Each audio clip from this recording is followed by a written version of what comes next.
The first time Ysella Vey saw him, she thought it was a flaw in the silvering. The mirror lay flat on her workbench, its glass still faintly warm from the kill, the edges wrapped in damp cloth to protect her fingers as she turned it under the lamplight. The backing had taken cleanly, no streaks, no blooms, no cloudy pockets where the mercurysalt mixture refused to bind. A good mirror. A mirror she could send out with her maker's mark pressed into the brass frame without shame. She leaned close, searching for the smallest ripple in the surface, and her own face stared back at her with furnace-smudged cheeks and hair escaping its pins. Then the reflection shifted, not like a person moving, but like a curtain tugged by a draught. Behind her, in the depth of the glass, a man stood where there should have been only the dim workshop and the rough plank wall. He was tall, still as a statue, his shoulders squared beneath a coat cut too fine for Kestrelwold. His hair, dark, though the mirror turned it to a near-black sheen, fell to his collar. A circlet caught the light with a dull, mournful gleam, as if gold had forgotten how to shine. His eyes met hers through the mirror. They were the color of old coin. Not bright, not dead, but worn smooth by time and handling.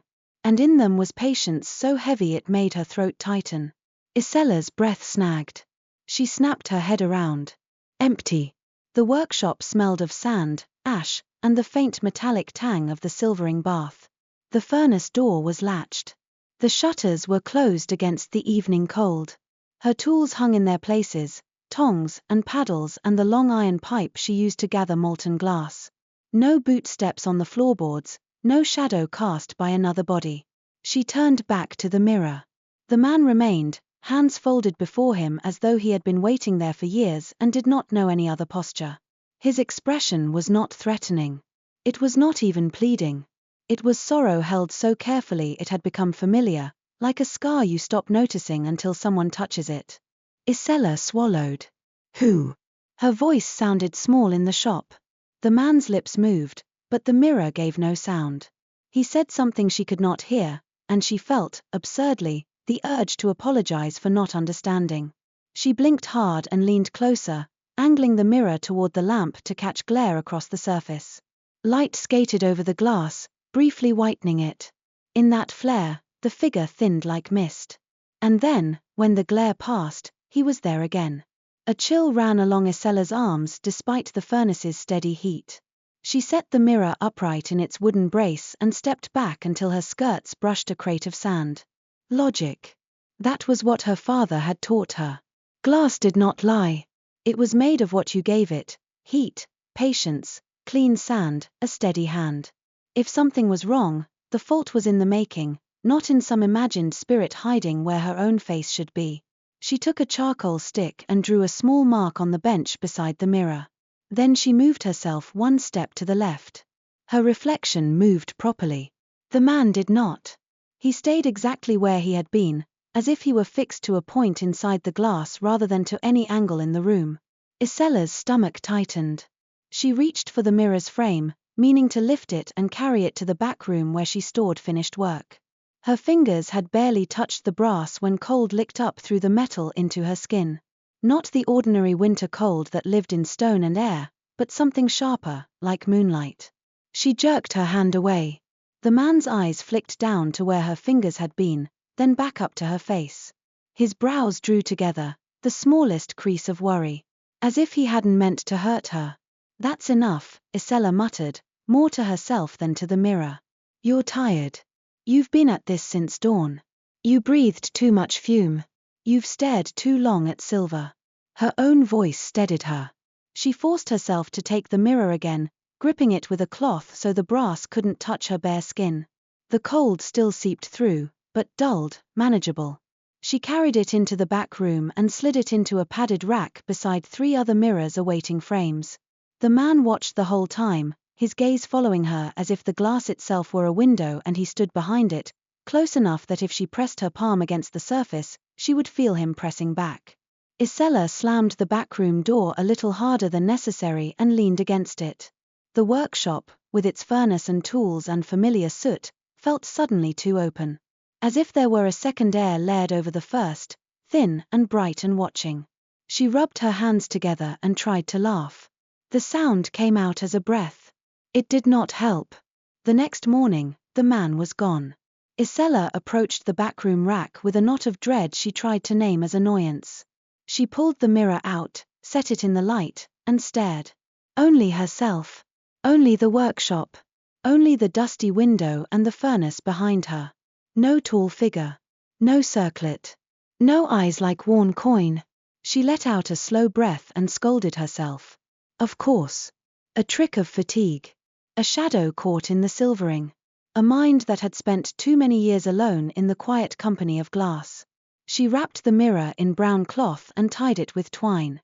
The commission was for a bride in the next village over, a young woman with a laugh that always seemed to carry the taste of apples. Ysella would deliver it herself, take the coin, and put this Ardness behind her. Her workshop opened onto Kestrelwold's main lane, which was barely wide enough for a cart. The village sat in a valley cupped between piney hills, with the river Whisperbank running like a ribbon of dark glass along its edge. Winter had come early, frost clung to the thatch roofs and turned the road to hard-packed mud. Ysella stepped outside and pulled her shawl tighter around her shoulders. Lyran marries Leo to everyone but the Reeve was crossing the lane with a basket looped over her arm. The midwife's cheeks were ruddy from cold, and her dark braid was tucked beneath a knitted cap. "Morning," Leo called. "You look like you slept in your furnace." Ysella lifted her chin. "I did not." Leo's grin widened. You slept near it, then. Who are you delivering to?" "The Harrows," Ysella said, trying to keep her voice light. "Mirror Harrows mirror. The wedding's in 3 days." "Oh, you'll be fed until you can't stand," Leo said approvingly. "Take a slice of honey bread back for me if she's kind." "I'll take 2, Ysella promised, and started down the lane. She made it 3 houses before she heard her name. "Ysella." She turned. Old Bramelt, who polished brass fittings for lanterns and door hinges, stood on his stoop holding a small looking-glass in a trembling hand. His wife peered from behind him, her mouth pressed into a thin line. Bram raised the looking-glass like it was a dead rat. "Did you make this?" Ysella's steps slowed. "I did. Last month. The little one for your granddaughter's name day." His eyes darted, as if he expected the lane to sprout an audience. "It cracked." "Cracked?" Ysella frowned. "If it fell." "It didn't fall," his wife cut in, voice sharp. "It was hanging on the wall. We went to bed. We woke up and it looked like a spiderweb." Bram thrust it forward. The glass was indeed crazed with fine fractures radiating from the center, each line so thin it looked like a white hair trapped under the surface. Ysella took it carefully. A crack like that shouldn't happen without impact. The brass frame was unbent. The backing was intact. The fractures were too neat. A cold prickle climbed her spine. She forced herself to examine it the way her father would have. "Did you have a fire going?" "Too much heat can stress a small mirror if it's mounted against stone." "We don't have enough wood for a roaring fire," Bram snapped. "And it wasn't even near the hearth." His wife leaned forward, voice dropping. "And Bram says he saw something in it. Before it cracked." Bram's ears reddened. "I did not." "You did," she insisted. "You said you looked at it and it looked back wrong." Ysella lifted her gaze. "What do you mean, wrong?" Bram's mouth opened and closed. Finally, he muttered, "It was like someone was standing behind me." Ysella's fingers tightened around the frame. "Did you turn around?" "Of course I did," Bram huffed. "No one there. But in the glass, he swallowed. It felt like being watched." A memory rose, unwanted and sharp, old coin eyes, sorrowful patience. Ysella's throat went dry. "I can replace it," she said quickly. "This shouldn't have happened. I'll make another. No charge." Bram's wife hesitated, then nodded. Bram looked relieved, though he tried to hide it behind grumbling. Ysella carried the cracked looking-glass back to her workshop with a weight in her arms that had nothing to do with its size. By midday, there were 3 more. A mirror in the tanner's house, cracked while covered with a cloth. A polished kettle lid that now showed the cook's face sliced into narrow slivers. A vanity mirror in the Reeve's own parlor that had not cracked but had turned cloudy, as if someone had breathed on it and never wiped it clean. Ysella tried to tell herself that winter did strange things to materials. Cold could contract, heat could expand. But the pattern in the fractures was too familiar, filigreed, almost deliberate. And every person who brought her a broken reflective surface carried the same look, unease threaded with shame, as if admitting fear made them childish. Leo appeared again near dusk, striding into Ysella's workshop without knocking. She set her basket down with a thump and scanned Ysella's face. "Tell me it's not you," she said without preamble. Ysella bristled. "What does that mean?" "It means people are talking," Leo said, softer now. "They say your mirrors are cursed." Ysella's jaw clenched. "People say lots of things. They say it's spreading," Leo went on. "Not just your mirrors. Any polished thing. I came from the east end of the lane." Old Nessa's tin tray cracked while she was drying it. Ysella's hands were unsteady on the workbench. She set her glass cutter down with deliberate care. "Tin doesn't behave like glass," she said. "It can dent. It can warp. It shouldn't.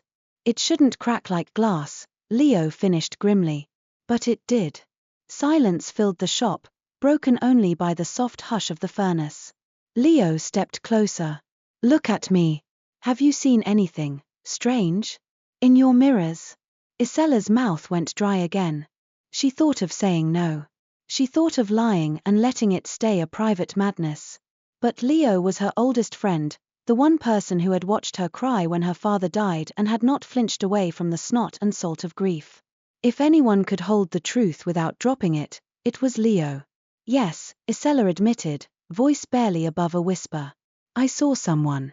In a mirror I finished yesterday." Leo went very still. "Someone you know?" No. Ysella's fingers worried the edge of her apron. "He was behind me in the reflection. But no one was in the room." He looked sad and patient, like he'd been waiting. Leo's eyes narrowed. "A ghost?" "I don't know." Ysella forced a shaky breath. "It could be fumes. Or exhaustion. Or..." Leo reached out and took Ysella's hands, grounding her with the warmth of living skin. "If it were only you," she said carefully, "I'd tell you to sleep. But it's not only you." The words settled like ash. They heard the commotion before they saw it, voices outside, hurried footsteps, someone swearing. Ysella and Leo stepped to the door. In the lane, a cluster of villagers had gathered around the cooper's shop. Someone held a hand mirror at arm's length like a dangerous insect. The mirror caught the last red of the sunset and threw it across worried faces. Reeve Corvin Thatch stood at the center, his fine wool coat too clean for the lane. He had the look of a man who believed disorder was a personal insult. A lantern hung from his hand, casting harsh light. "What's happened?" Ysella asked, forcing herself forward. A few heads turned. Some people looked away. One woman crossed herself. The cooper's apprentice, a boy with pale hair, spoke in a rush. "It was fine this morning. I swear it was." Then Master Joran looked in at Anne. "And what?" the Reeve demanded. The boy swallowed. His reflection smiled before he did. A ripple of fear moved through the crowd, subtle as wind through reeds. "That's nonsense," the Reeve snapped. "Reflections don't." The hand mirror in the villager's grip chimed. It wasn't loud. It was a small, clear sound, like a spoon tapped against glass. But it cut through the murmurs and froze everyone. Ysella's heart jumped. The mirror surface, smooth a heartbeat ago, now showed a faint white line racing from edge to edge, splitting into a star of fine fractures. Someone screamed. Another person threw a cloth over a nearby window. A man spit into the dirt and muttered a prayer. Reeve Corvin's gaze swept the crowd and landed on Ysella. For a long moment, his face held only calculation. Then he took one step toward her. "Glassmaker," he said, voice carrying. "How many mirrors have you made this week?" Ysella felt Leo's hand tighten on her arm. Heat rose in Ysella's cheeks. "The same as always," she said. "And mirrors aren't the only things cracking." "But mirrors are where it began," the Reeve replied smoothly. "Your wares are in half the homes in Kestrelwold. If there is a fault, it would spread through them quickly." "It isn't a fault," Ysella insisted, though her certainty trembled. "It isn't anything I did." A few villagers shifted, eyes darting between Ysella and the cracked mirror.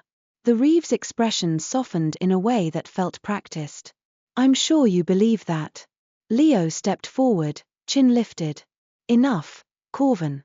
The girl's not a witch. I didn't say she was, he said mildly, and somehow that was worse.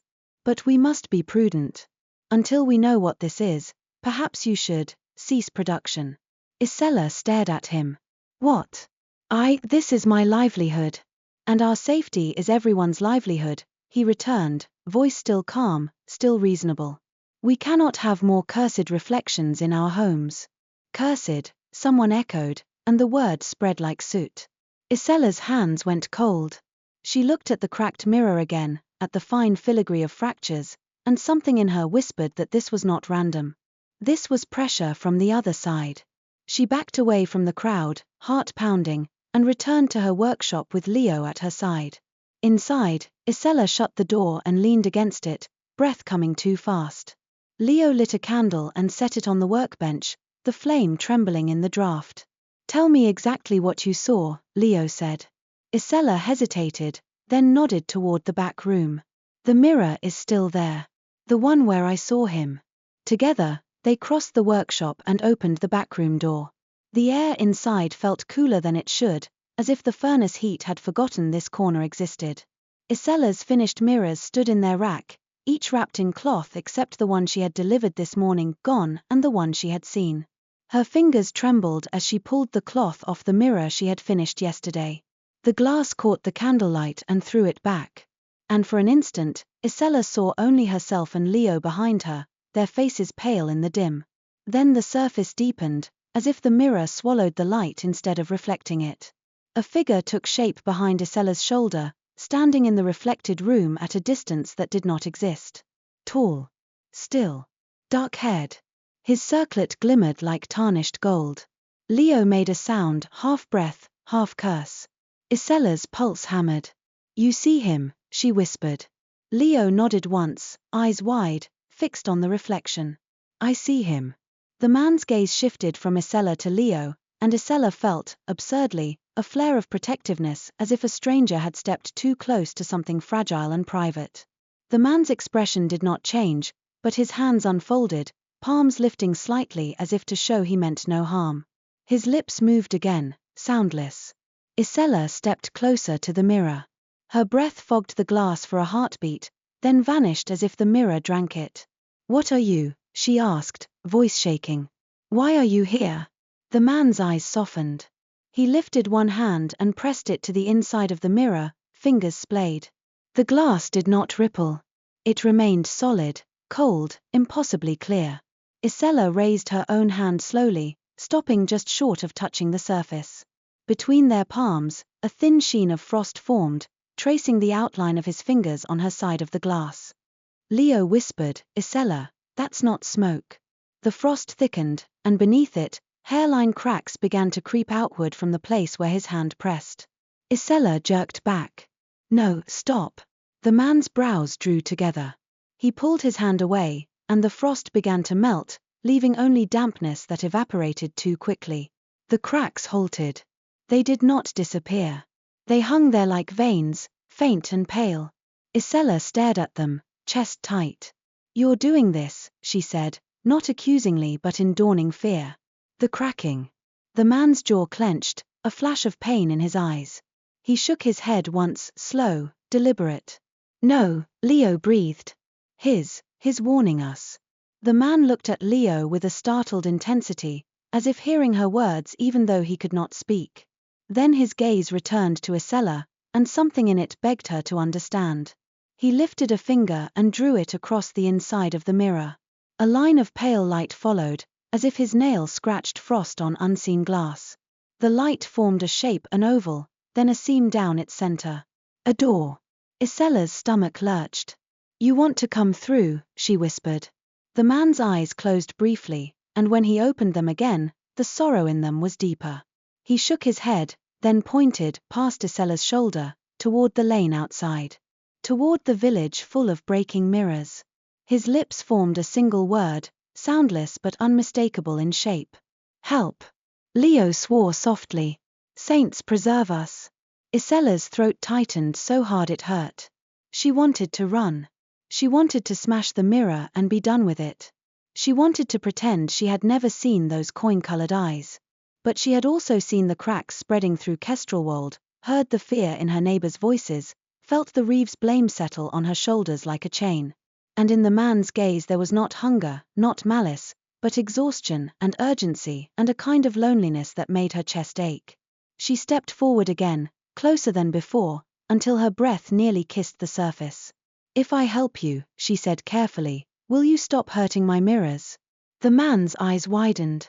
He pressed his palm flat to the inside again, but this time gently, as if afraid of cracking anything. His head dipped in the smallest nod. "Yes."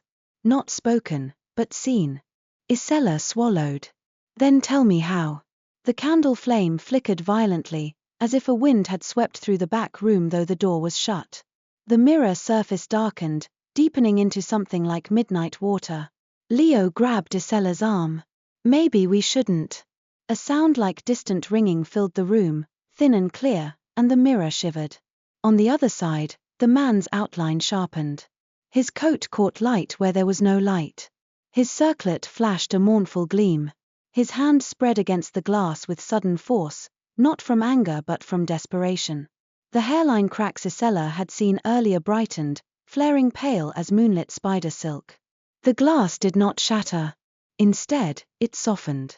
Not to touch, Ysella did not reach for it, but to sight, as if the boundary between here and there was thinning, becoming sheer.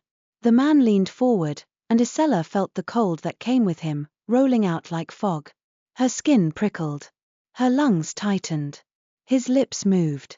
This time, though no sound came, Ysella felt the word like a pressure behind her ears, like a thought that was not her own. "Please." The mirror gave a single, perfect chime. And the surface rippled, just once, like water disturbed by a dropped stone. Ysella held her breath. On the other side, the man began to step forward. The first thing that came through was not his foot, but the cold. It rolled out of the mirror in a shallow wave, snuffing the candle flame to a thin blue tongue before it steadied again.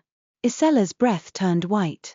The back room, usually the warmest place in the shop after the furnace nook, felt like it had been emptied of every ember that had ever lived there. Leo tightened her grip on Ysella's arm. "No," she hissed. Ysella didn't answer. She couldn't. Every part of her was fixed on the mirror as the surface rippled and then held, turning as clear as lake ice. The man stepped through. His boot met the wooden floor without a splash, without a crack, and for a blink Ysella expected him to come apart into mist, some trick of reflection that would vanish as soon as it touched the real world. But he remained solid. Tall, lean, shoulders squared as if he'd had to train himself not to hunch from invisible weight.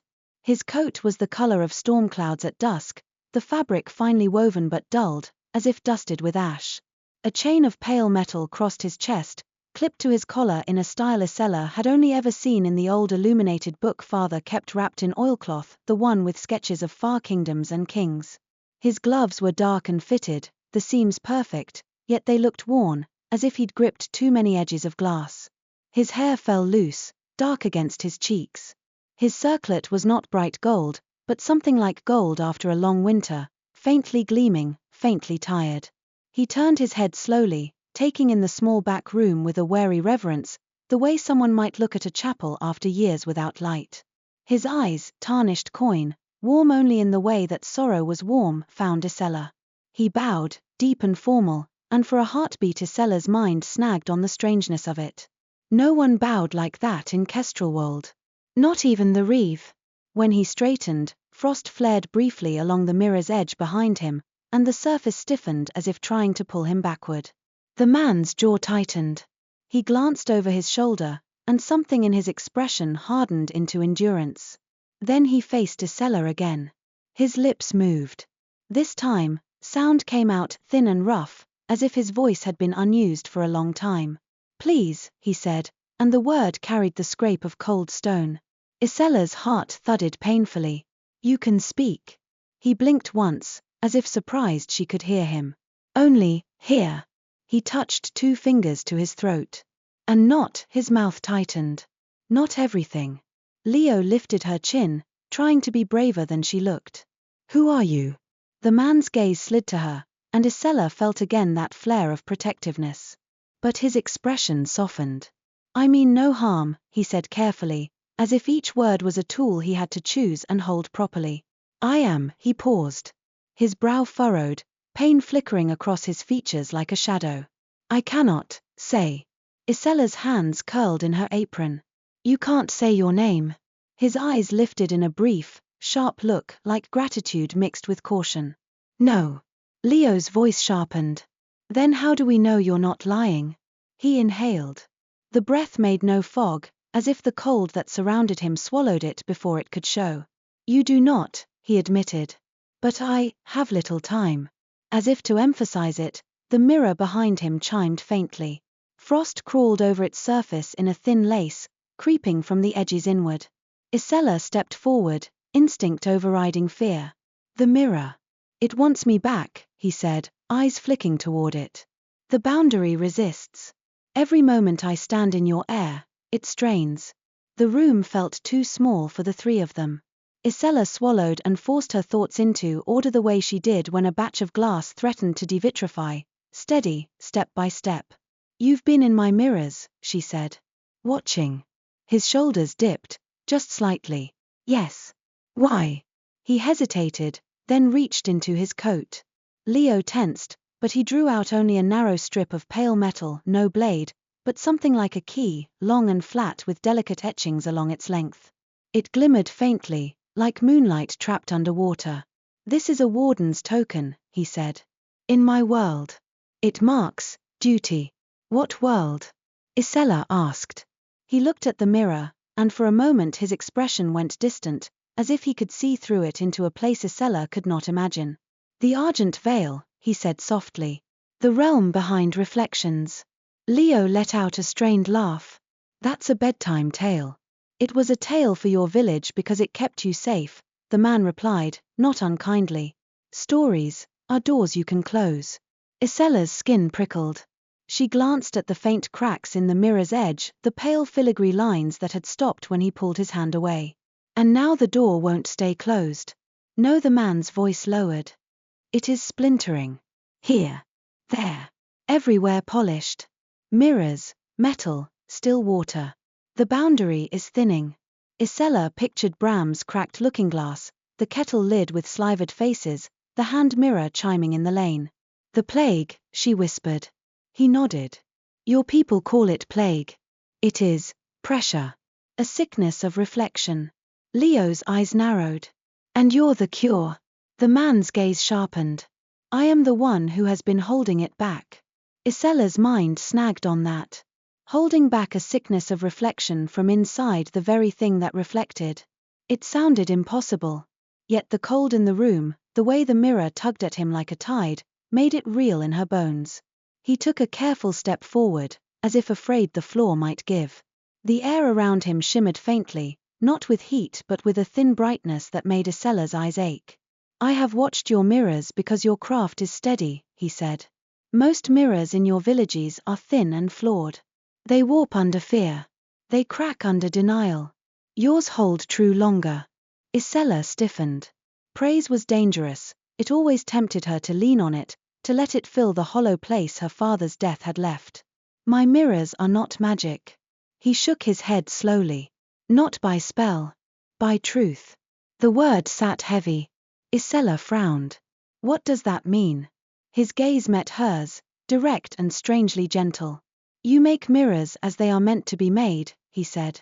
Without deceit. Without gilding. Something in his tone made Ysella's stomach twist. She thought of the Reeves' polished parlor mirror that had turned cloudy. She thought of the way Corvin always cared more about how things looked than how they were. What's causing it? Leo demanded. What's making reflections crack? The man's jaw clenched. For the first time, Ysella saw anger spark behind the sorrow, bright and sharp. A thing born of lies, he said. He looked again toward the mirror as if the answer lived behind it. The frost on the glass had crept further inward, narrowing the clear space around its center. In my kingdom, he said, voice roughening, they once used mirrors to hide what was ugly. To smooth fear. to make sin look like virtue. They took truth and pressed it into the Argent Vale, like ashes swept under a rug. Ysella's hands went cold again. You can press truth into the other side. You can deny it, he said, and the bitterness in his voice startled her. Denial has weight. It does not vanish. It goes somewhere. Leo's face tightened. And it went there. He nodded. It congealed. It grew. It learned to wear the shapes it stole. Ysella's mind supplied the word she'd overheard whispered by an old woman near the well, a word said with trembling lips. A wraith. The man's eyes flicked to hers. Yes. But not me. The Gilded Wraith, Ysella murmured, as if speaking it might draw it near. He flinched, then nodded once. It shatters reflections to make doors. It steals fragments, names, faces, certainty. And once it has enough, it can step through the way I have. Leo swore under her breath. Then why did you step through? If it can do the same? Because I cannot hold it back alone anymore, he said, voice low. The splinters spread too quickly. Every smashed mirror makes more edges, more openings. Fear multiplies it. Ysella thought of the villagers covering mirrors, smashing them. We're making it worse. Yes. His eyes closed for a brief moment. When they opened, the sorrow in them was deeper. You are afraid of what you see in glass. But glass shows what is. Fear makes you break the thing that could have held steady. Ysella's chest tightened. Her village was not cruel, but fear could make any human reach for blame. And the Reeve had already set his gaze on her like a pin. What do you want from me? She asked softly. He looked at her as if she were a hearth he'd been cold beside for too long. A mirror, he said. One perfect mirror. Ysella's mouth went dry. I already make mirrors. Not this kind. His gloved hands flexed, as if remembering a craft that was not glass. A mirror that shows truth of heart, not face. Leo's eyebrows shot up. That's not a mirror. That's a seal, he finished. A boundary stone. If it is made correctly, placed where the splinters converge, it will close the breach. It will force the wraith to see itself as it is nothing but stolen pretense. It cannot endure that. Ysella stared at him, trying to fit the words into her understanding of sand and heat and silver. How would I even make such a thing? His gaze dropped, and his voice softened. With gildglass. Ysella blinked. The word sounded old, like something from the illuminated book. I've heard of gildglass dust, she said slowly. The factors in Ravelin Cross claim to have it. They charge a king's ransom. It is rare, he agreed. It binds the backing to truth. Sungold in silver.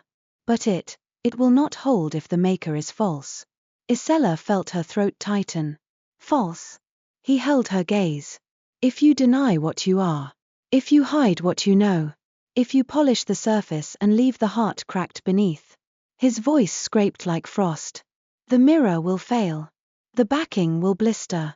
The seal will not set. A silence stretched between them. Ysella's palms dampened. She thought of all the things she tucked away behind competence, her fear, her grief, her secret shame that she had let her father die believing she had surpassed him. She thought of how she smiled and nodded when villagers praised her as if she had inherited not only his furnace but his certainty. Why me? She whispered. Why not someone with spells? He shook his head. Spells can twist. Mirrors remember. Craft remembers. He lifted his hand, palm up, and for a moment Ysella imagined placing her hand in it. The thought startled her. You are steady, he said again. And your village is near an old seam. The splinters here, they converge.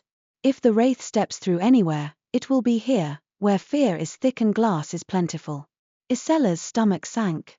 Leo shifted, drawing Ysella slightly behind her. And you, she said to the man, voice hard. What are you? Truly. Pain flickered across his face. He straightened as if bracing for a blow. I am bound, he said carefully. By curse. By vow. I was a prince. Ysella's breath caught. A prince. The cut of his coat, the chain, the posture, suddenly it made sense. A cursed prince, Ysella whispered, recalling the shape of her own thoughts from the night before. He nodded once. Yes. And you've been trapped in the mirror realm, Leo pressed, skeptical. Protecting people who don't even know you exist. His mouth tightened. They know stories. They do not know me. Ysella found herself asking the question she didn't want to know the answer to. Why are you cursed? His eyes flickered away, as if he couldn't bear to meet hers while answering. Because I swore to protect my people, he said quietly. And I did it in the wrong way. That was all he gave. It was enough to show the edge of a deeper wound. The mirror behind him chimed again, louder. Frost had nearly reached the center now, leaving only a small clear circle. His shoulders tensed. He looked back at it, then returned his gaze to Ysella with urgency that made her skin prickle. I do not have long, he said. If I am pulled back before we begin, the splinters will widen. The Wraith will take the chance. And your Reeve will blame you until you are broken, because blame is easier than fear. Ysella flinched at the accuracy of it. Leo's grip on Ysella's arm tightened. You don't know our Reeve. I have watched your village in glass, he said simply. The words should have felt invasive, but the sorrow in his eyes dulled the sting. He hadn't watched for pleasure. He'd watched like a sentry watches a gate. Ysella's mind raced. If she refused him, what then? Mirrors continued to crack. The village turned. The Wraith grew bolder. People smashed more reflective surfaces. The door thinned. If she agreed, she would be building a thing she barely understood, under the watchful suspicion of neighbors and the cold gaze of a prince who carried his own secrets like chained weights. Yet when she looked at him, she didn't see a predator. She saw someone who had been alone too long and still asked politely for help. Okay, Ysella said, the word leaving her mouth before she could talk herself out of it. Leo whirled. Ysella. We can't pretend this isn't happening, Ysella said, voice trembling but firm. And if this is real and Leo, you saw him, then doing nothing is worse. The prince's eyes softened in a way that made Ysella's chest ache. Thank you, he said, and the sincerity of it landed like warmth despite the cold. Ysella forced herself to keep her gaze steady. If I do this, she said, you tell me everything you can. No half-truths. Pain flickered again, quick and sharp. I will tell you what I am able, he said. It's not enough, Leo snapped. It will have to be, Ysella said quietly. She turned toward the workshop proper. The furnace glow pulsed in the dim like a heartbeat. The tools hung on the wall, familiar and comforting. If she could hold molten sand in her hands and shape it into something clear, then she could hold fear too, and shape it into purpose. We'll need materials, Ysella murmured, thinking aloud. Whisperbank sand is good for clarity, but for a seal mirror we'll need it purer. I can sift and wash it, but I'll need gild glass dust, the prince said. Ysella nodded. And a frame that won't warp. Brass, maybe. Or iron lined with something. Etched lace, he said, and lifted his token. Geometry. I can draw the pattern if your hand can cut it. Ysella's mouth tightened. I can. Leo rubbed a hand over her face. You're both mad. Ysella glanced at her friend, letting softness creep into her voice. Stay, she asked. Please. I don't want to do this alone. Leo hesitated, then sighed like someone accepting an unwanted duty. I'll stay, she muttered. Mostly to make sure you don't get dragged into a mirror and never come back. The prince looked at her with a flicker of something like amusement, brief and surprising. Fair. Ysella startled at the hint of humor. It made him feel more human, and that was both comforting and dangerous. First, Ysella said, we need to stop people from smashing mirrors. The prince's expression sobered. Fear is the Wraith's feast, he said. And Corvin will stoke fear if it gives him control, Leo added bitterly. Ysella's stomach knotted. I can't fight the Reeve and forge a world-saving mirror at the same time. You may have to, the prince said quietly. Ysella drew in a slow breath, tasting soot and silver and winter. Then we start with what we can control, she said. She gestured toward the workbench. She caught herself, realized she still had no name to call him. What should I call you? His jaw tightened. Caelrin, he said after a beat, the word sounding like it had been chosen from necessity rather than comfort. It is, near enough.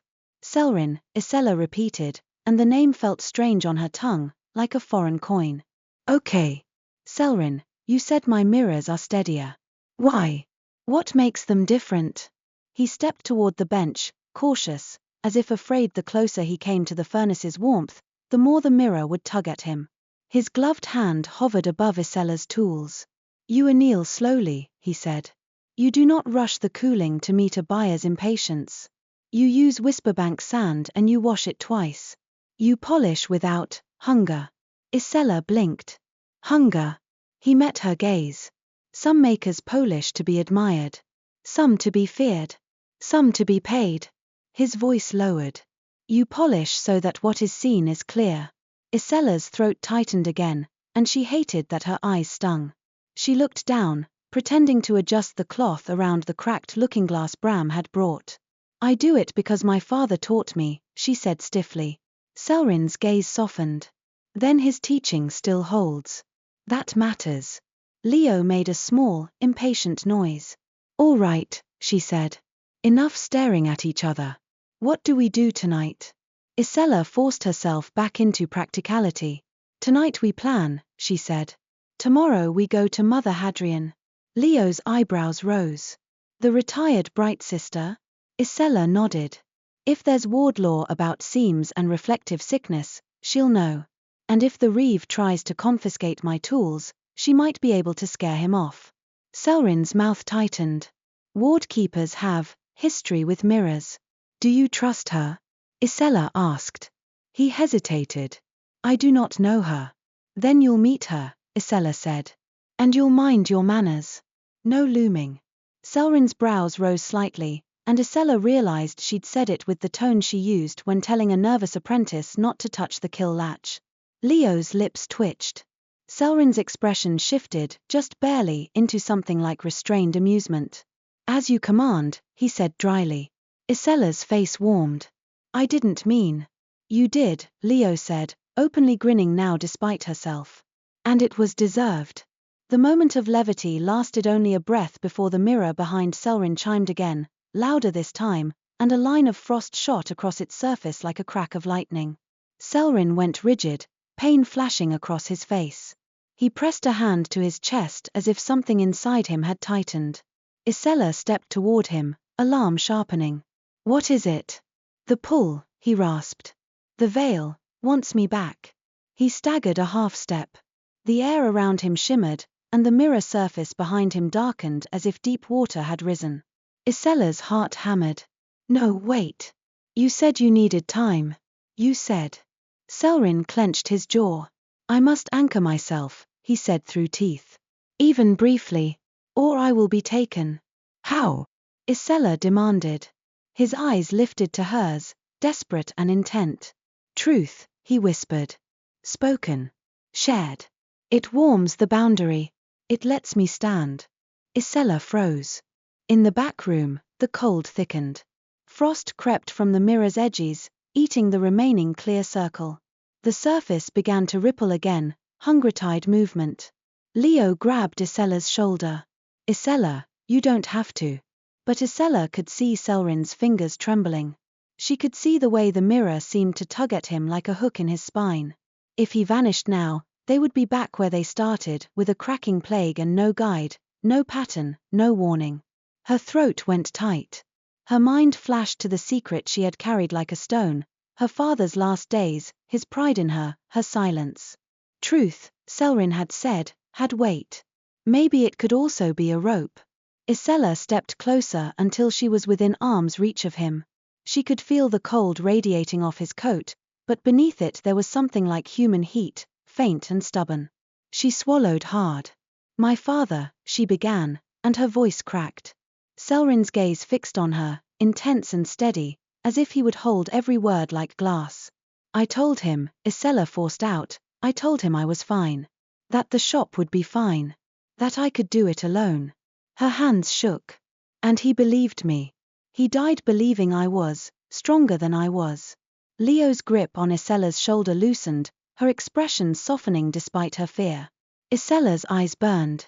He said I would surpass him, she whispered. And I didn't correct him. I let him go with that comfort because I didn't want to take it away. And ever since, she sucked in a shaky breath. Ever since, I have been trying to earn the lie.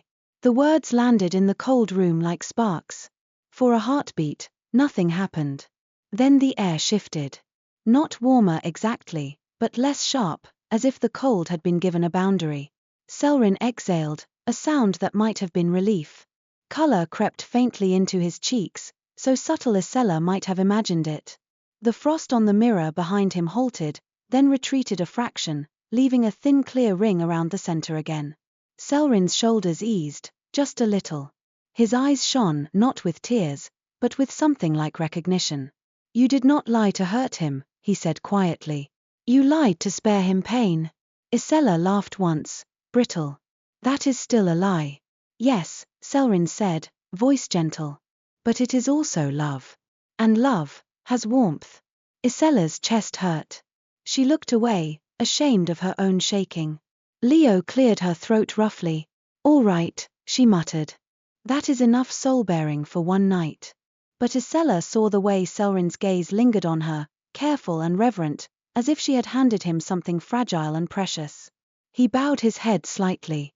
Thank you, he said again, and this time the words were not merely polite. They were weighted. Ysella wiped at her cheek angrily. Don't thank me, she snapped, though her voice wavered. Just stay. Help us fix this. I will, Caelrin promised. And for the first time since she'd seen him in the mirror, Ysella believed him. Outside, the village quieted into winter night. Somewhere down the lane, a mirror chimed faintly, like a distant bell.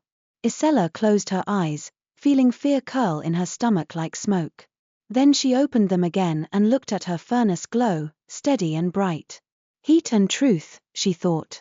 If those were the tools she had, she would use them. Even if it meant facing what the mirror showed not only in glass, but in herself.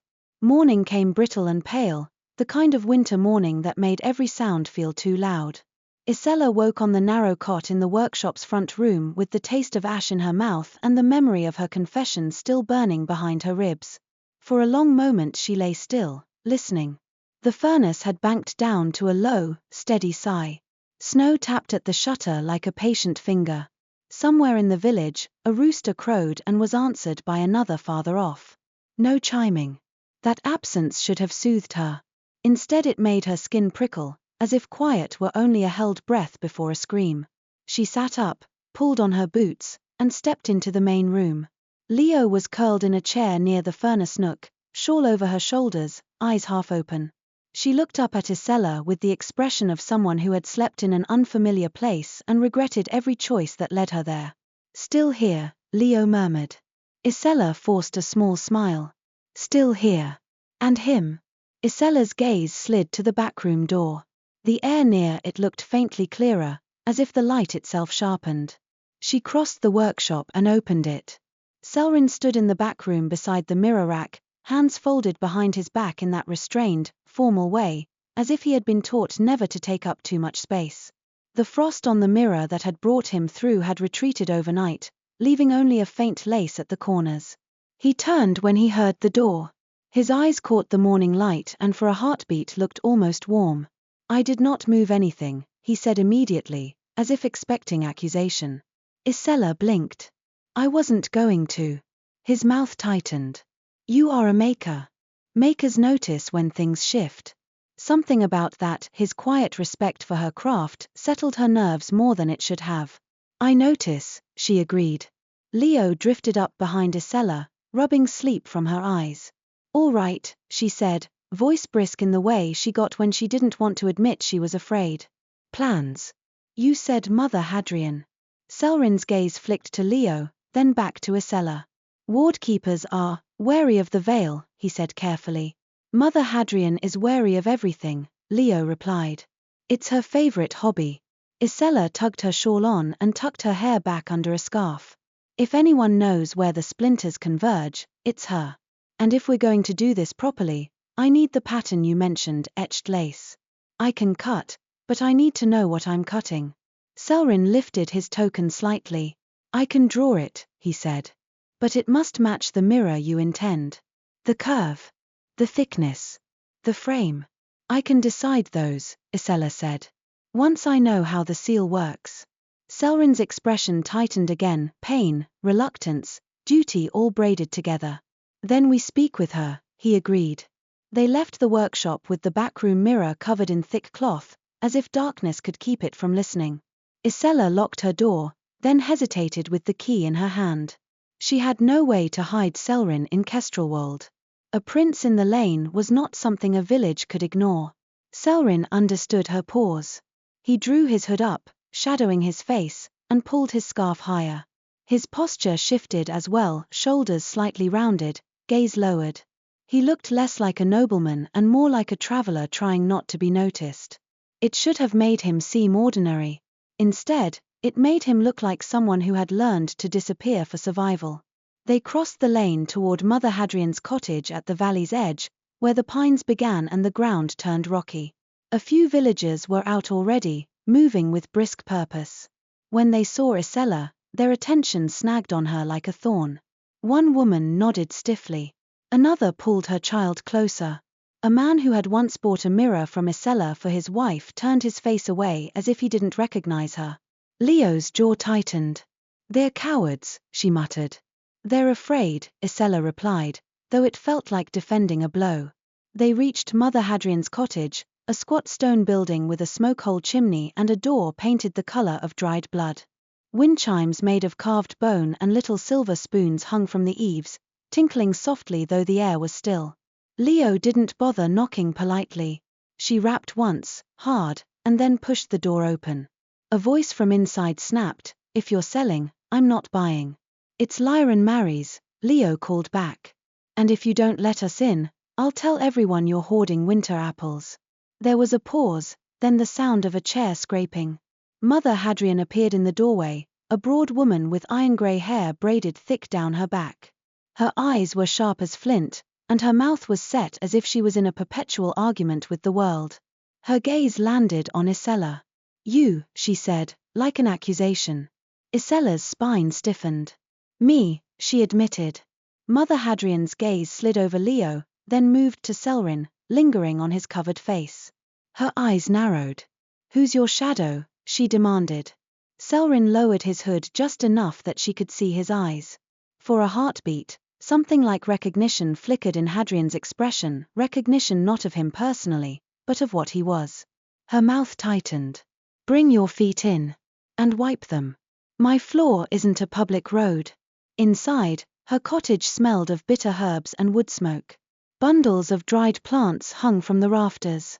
A small shelf held candles, charms, and an old hand mirror with a crack down the center that had been mended with metal staples like stitches. Ysella couldn't stop staring at it. Mother Hadrian followed her gaze and snorted. "That old thing? It's a reminder. Mirrors bite. People's mirrors are cracking," Ysella said, forcing herself to speak plainly. "Not just mine. And something is coming through." Mother Hadrian's eyes narrowed further. "Yes," she said, as if Ysella had simply been late to notice. "It started last night. The river's still, but it reflects wrong. The pine needles shine like glass. The seam is waking." "The seam?" Ysella asked. Mother Hadrian tossed a handful of dried leaves into her hearth and stirred the coals until smoke rose, sharp and fragrant. "This valley sits close to an old boundary. The Argent Vale brushes against us like frost on a window. It always has. The old ones knew that. That's why your village has customs about covering mirrors during storms and grief." Leo shifted uncomfortably. "We do that because our grandmothers did. And your grandmothers did because their grandmothers watched a man step out of a mirror and steal a child's name," Mother Hadrian said bluntly. Ysella's stomach turned cold. "That happened. It happens when folk get proud and start thinking their reflections belong only to them," Mother Hadrian replied. She jabbed a finger at Ysella. "And it happens when people start shoving their ugliest truths behind glass instead of speaking them." Caelrin exhaled as if those words hit something raw. He stepped forward, careful. "You know of the veil," he said quietly. Mother Hadrian's gaze raked over him. "I know enough to fear it. And I know enough to smell a curse on you from 3 paces." Caelrin's jaw tightened. Yes. Name, she demanded. His eyes flickered pain, constraint. I cannot. Mother Hadrian's nostrils flared. Convenient. It is not convenience, Caelrin said, voice steady but strained. It is binding. Mother Hadrian studied him for a long moment, then looked at Ysella. What did he promise you? Ysella's hands curled into fists. He didn't promise me anything, she said. He asked for help. He says we need to craft one mirror that shows the truth of the heart, not the face, to seal the breach. Mother Hadrian's expression shifted, less skeptical, more grim. A truth mirror, she said, as if tasting an old word. I haven't heard that spoken in decades. It's possible? Ysella asked, hope flaring despite herself. Possible, Mother Hadrian agreed. Hard. Dangerous. And it will ruin you if you try to cheat it. Ysella's mouth tightened. I don't cheat my work. Mother Hadrian's eyes were unkind. Work isn't the only thing people cheat. Ysella felt heat rise in her cheeks and hated it. Tell me what you know, she said, steadying her voice. If we can do this, I need the rules. Mother Hadrian leaned back in her chair and steepled her fingers. The veil is a realm of reflected weight, she said. Truth has weight. Lies have weight. Denial has weight. Everything you refuse to carry in your heart gets carried somewhere else. Caelrin's gaze dropped. Mother Hadrian's eyes sharpened. So, she continued, a truth mirror is not made by polishing a surface until it shines. It is made by shaping a surface that cannot hold a lie. The glass must be coherent.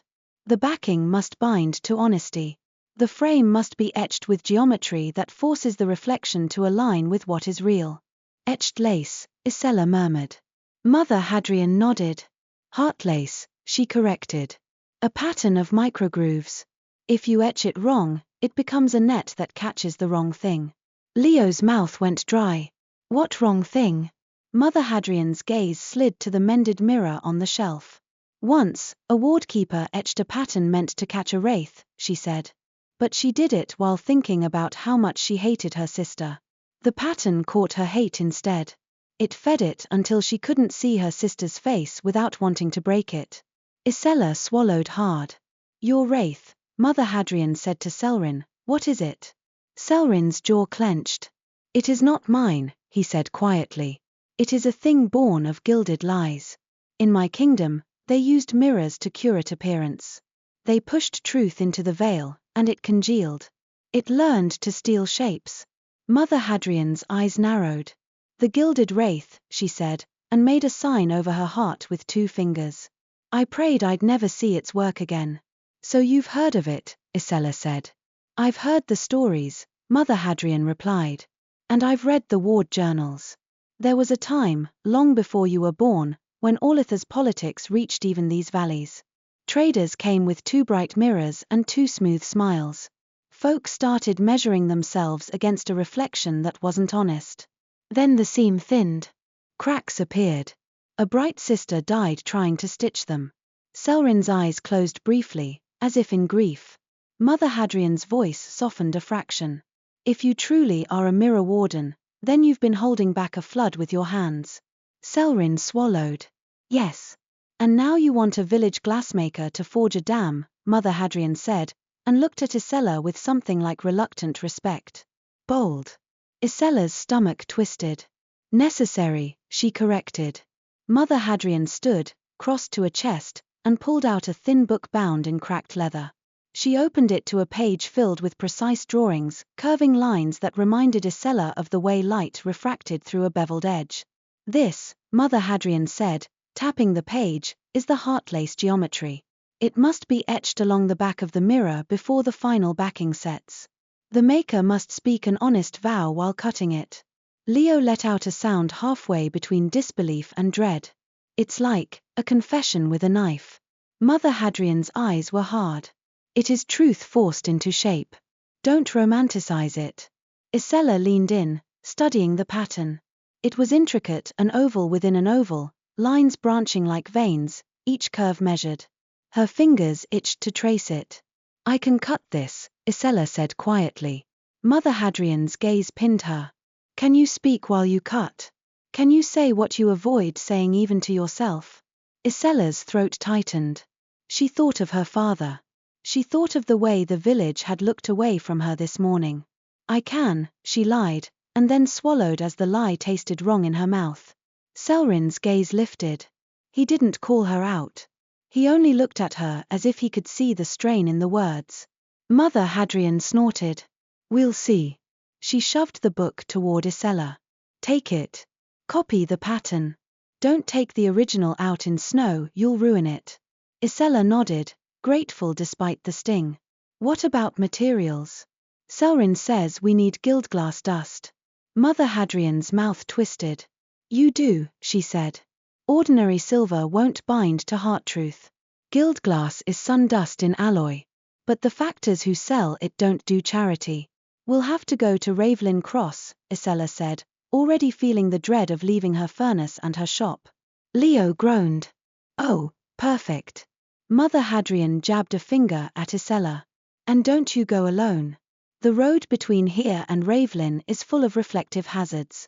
Frozen puddles, polished stones. If the wraith is hungry, it will watch you in every shine. Ysella glanced at Caelrin. You'll come? Caelrin's expression tightened. I can, he said. But the further I am from the seam I'm anchored to, the harder the pull. Then we keep you warm, Leo said grudgingly, and thrust her hands into her pockets as if bracing. Mother Hadrian snorted. Warmth won't be enough. Truth will. Ysella's hands went cold. Mother Hadrian turned back to Caelrin. If you can't say your name, what can you say? What binds you? Caelrin hesitated. A vow, he admitted. Mother Hadrian's eyes sharpened. Vows are blades. If you make one crooked, you cut yourself for years. Caelrin's jaw tightened. Yes. Ysella opened her mouth, wanting to ask what vow, what crookedness, what sin, but the pain in his face stopped her. Whatever lay behind his restraint was not ready for daylight. Mother Hadrian thrust a small bundle at Ysella, cloth-wrapped and tied. Charcoal, chalk, and a pinch of salt, she said. Mark your mirrors. Salt your thresholds. And if you see your reflection do something you didn't do, don't stare. Look away and speak your name out loud. Ysella's stomach dropped. My name. Mother Hadrian nodded grimly. Names are anchors. The wraith likes to unhook them. They left the cottage with the book copied in Ysella's hand in hurried, careful sketches and the bundle tucked into her satchel. Snow began to fall as they returned down the lane, small hard flakes that stung like grit. Halfway back to the workshop, they heard the first chime. It came from a house on the west side of the lane, clear, bell-like, followed by a woman's shout. Another chime answered it farther off. Then a third. The village was waking into fear. Leo swore under her breath. It's accelerating. Caelrin's posture went rigid. His gaze swept the lane, flicking to every window, every polished bucket, every icy patch. The wraith is testing, he said quietly. Searching for an opening where panic is thick. Ysella's pulse hammered. We need to leave before Corvin. As if summoned by his name, the reeve appeared at the far end of the lane with two men behind him. Their boots crunched in the snow. Corvin's coat was immaculate, his hair combed, his expression calm in the way Ysella now recognized as dangerous. His gaze landed on Ysella. Then slid to Caelrin. A small pause. A calculation. Glassmaker, Corvin called, voice carrying too easily. A word. Ysella stopped, forcing her shoulders back. Reeve. Corvin approached, eyes never leaving Caelrin. Who is this? He asked, as if Caelrin were an object Ysella had brought home. A traveler, Ysella said quickly. Corvin's gaze sharpened. We've had no travelers since the first cracks. His passing through, Ysella replied. Her lie tasted bitter. She swallowed and tried again with truth that didn't expose too much. He knows something about what's happening. Corvin's brows lifted. Does he?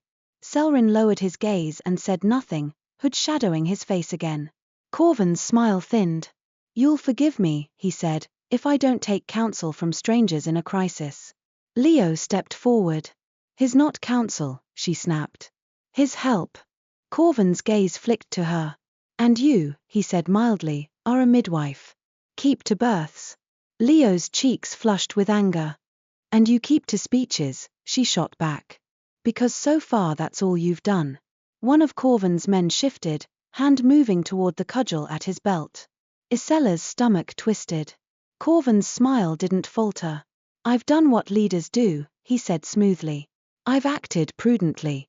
And prudence now requires that we limit the spread of whatever curse has taken hold. Ysella's heart sank. I told you, this isn't from my work. Corvin's gaze slid to her satchel, as if he could smell the ward bundle inside. Then you won't mind, he said gently, if I place your workshop under temporary restriction. No more mirrors. No more silvering. We'll gather all reflective surfaces in the hall and cover them until the danger passes. Caelrin's head snapped up. No, he said sharply. The single syllable came out like a blade drawn. Frost sparked faintly at the edges of nearby window panes. One of Corvin's men flinched. Corvin's eyes narrowed. Excuse me? Caelrin's voice steadied with effort. Gathering mirrors together will not contain the breach, he said. It will concentrate it. Corvin's smile vanished. And how would you know that, traveler? Caelrin's jaw tightened. The air around him seemed to brighten painfully, like sunlight on ice. Ysella stepped between them, instinctively. Reeve, she said, forcing calm into her voice, if you take people's mirrors and pile them together, you'll create a stronger seam. If something is trying to come through, you'll make it easier. Corvin's gaze hardened.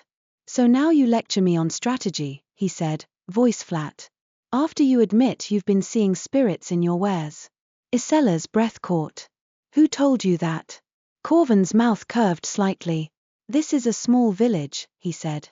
Rumors travel faster than plague. Leo's jaw clenched. Rumors don't crack tin trays. Corvin ignored her. His gaze pinned Ysella.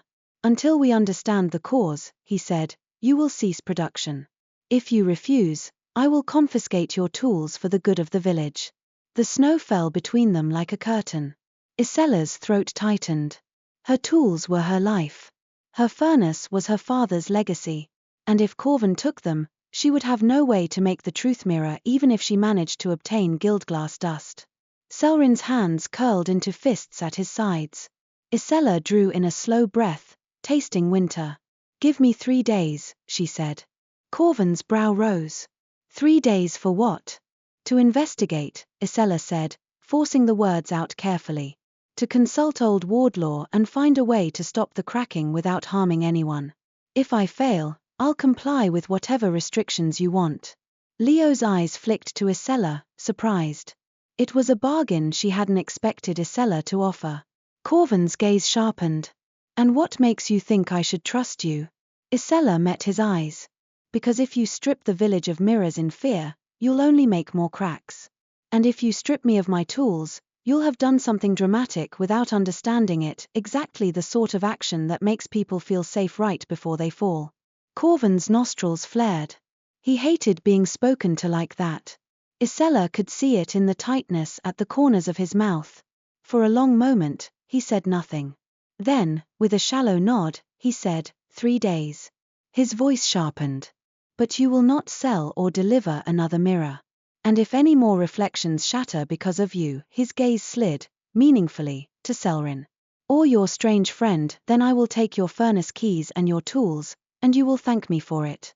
He turned and walked away without another word, his men trailing behind him. The moment he was gone, Ysella's legs felt weak. Leo grabbed her elbow. You just lied to his face. Ysella swallowed. I promised I'd try, she said, because it was the closest she could get to truth without revealing everything. We have 3 days. That's time. Caelrin's expression was tight with something like rage held behind courtesy. He will turn the village against you, he said quietly. He has already begun. I know, Ysella murmured. The snow thickened as they returned to the workshop.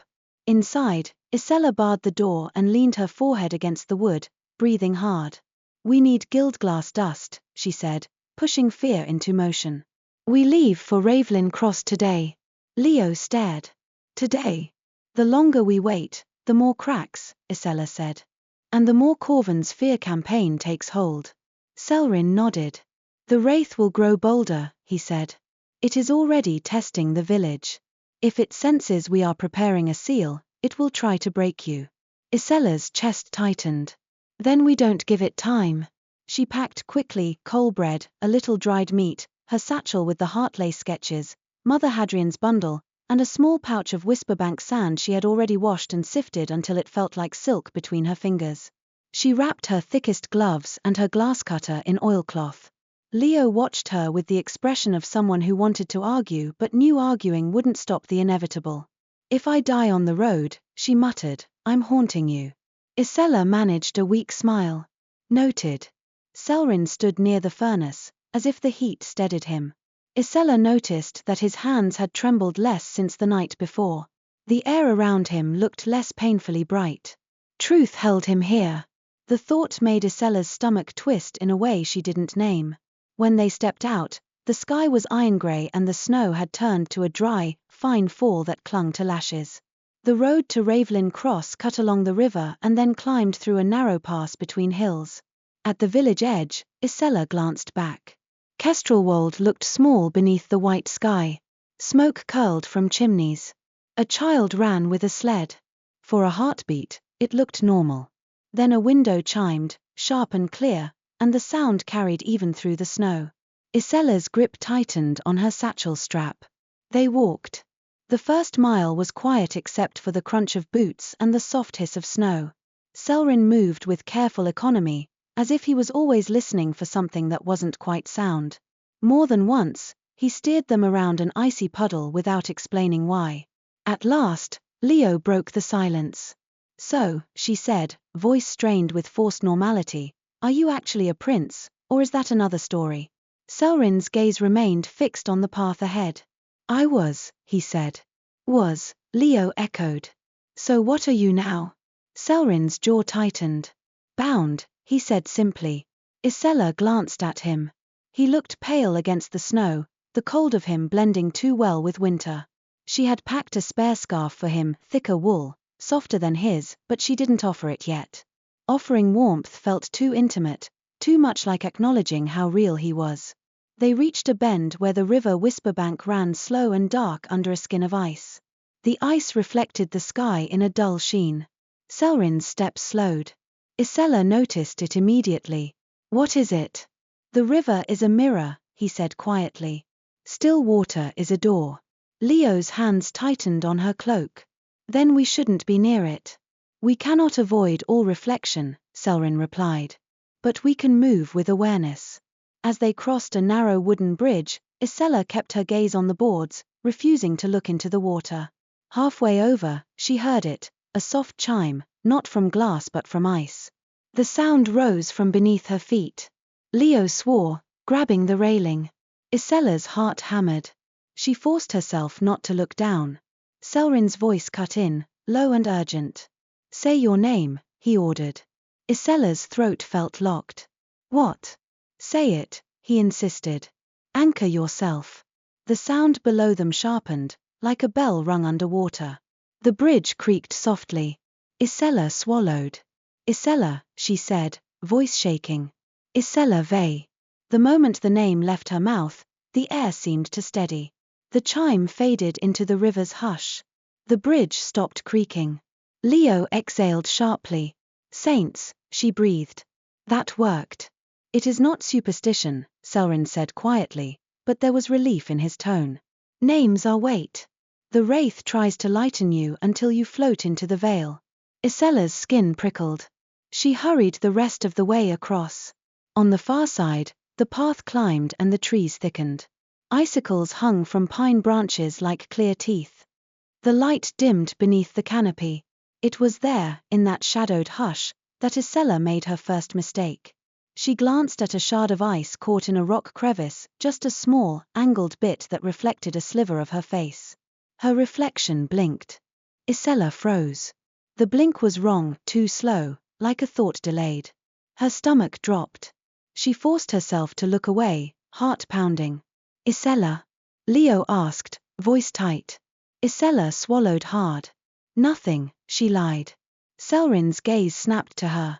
You saw something, he said. Ysella's hands shook. Shame rose hot. It blinked wrong, she admitted in a whisper. Caelrin's jaw clenched. Do not stare, he said, softer now. The wraith learns you by watching you watch yourself. Ysella's chest tightened. How does it do that?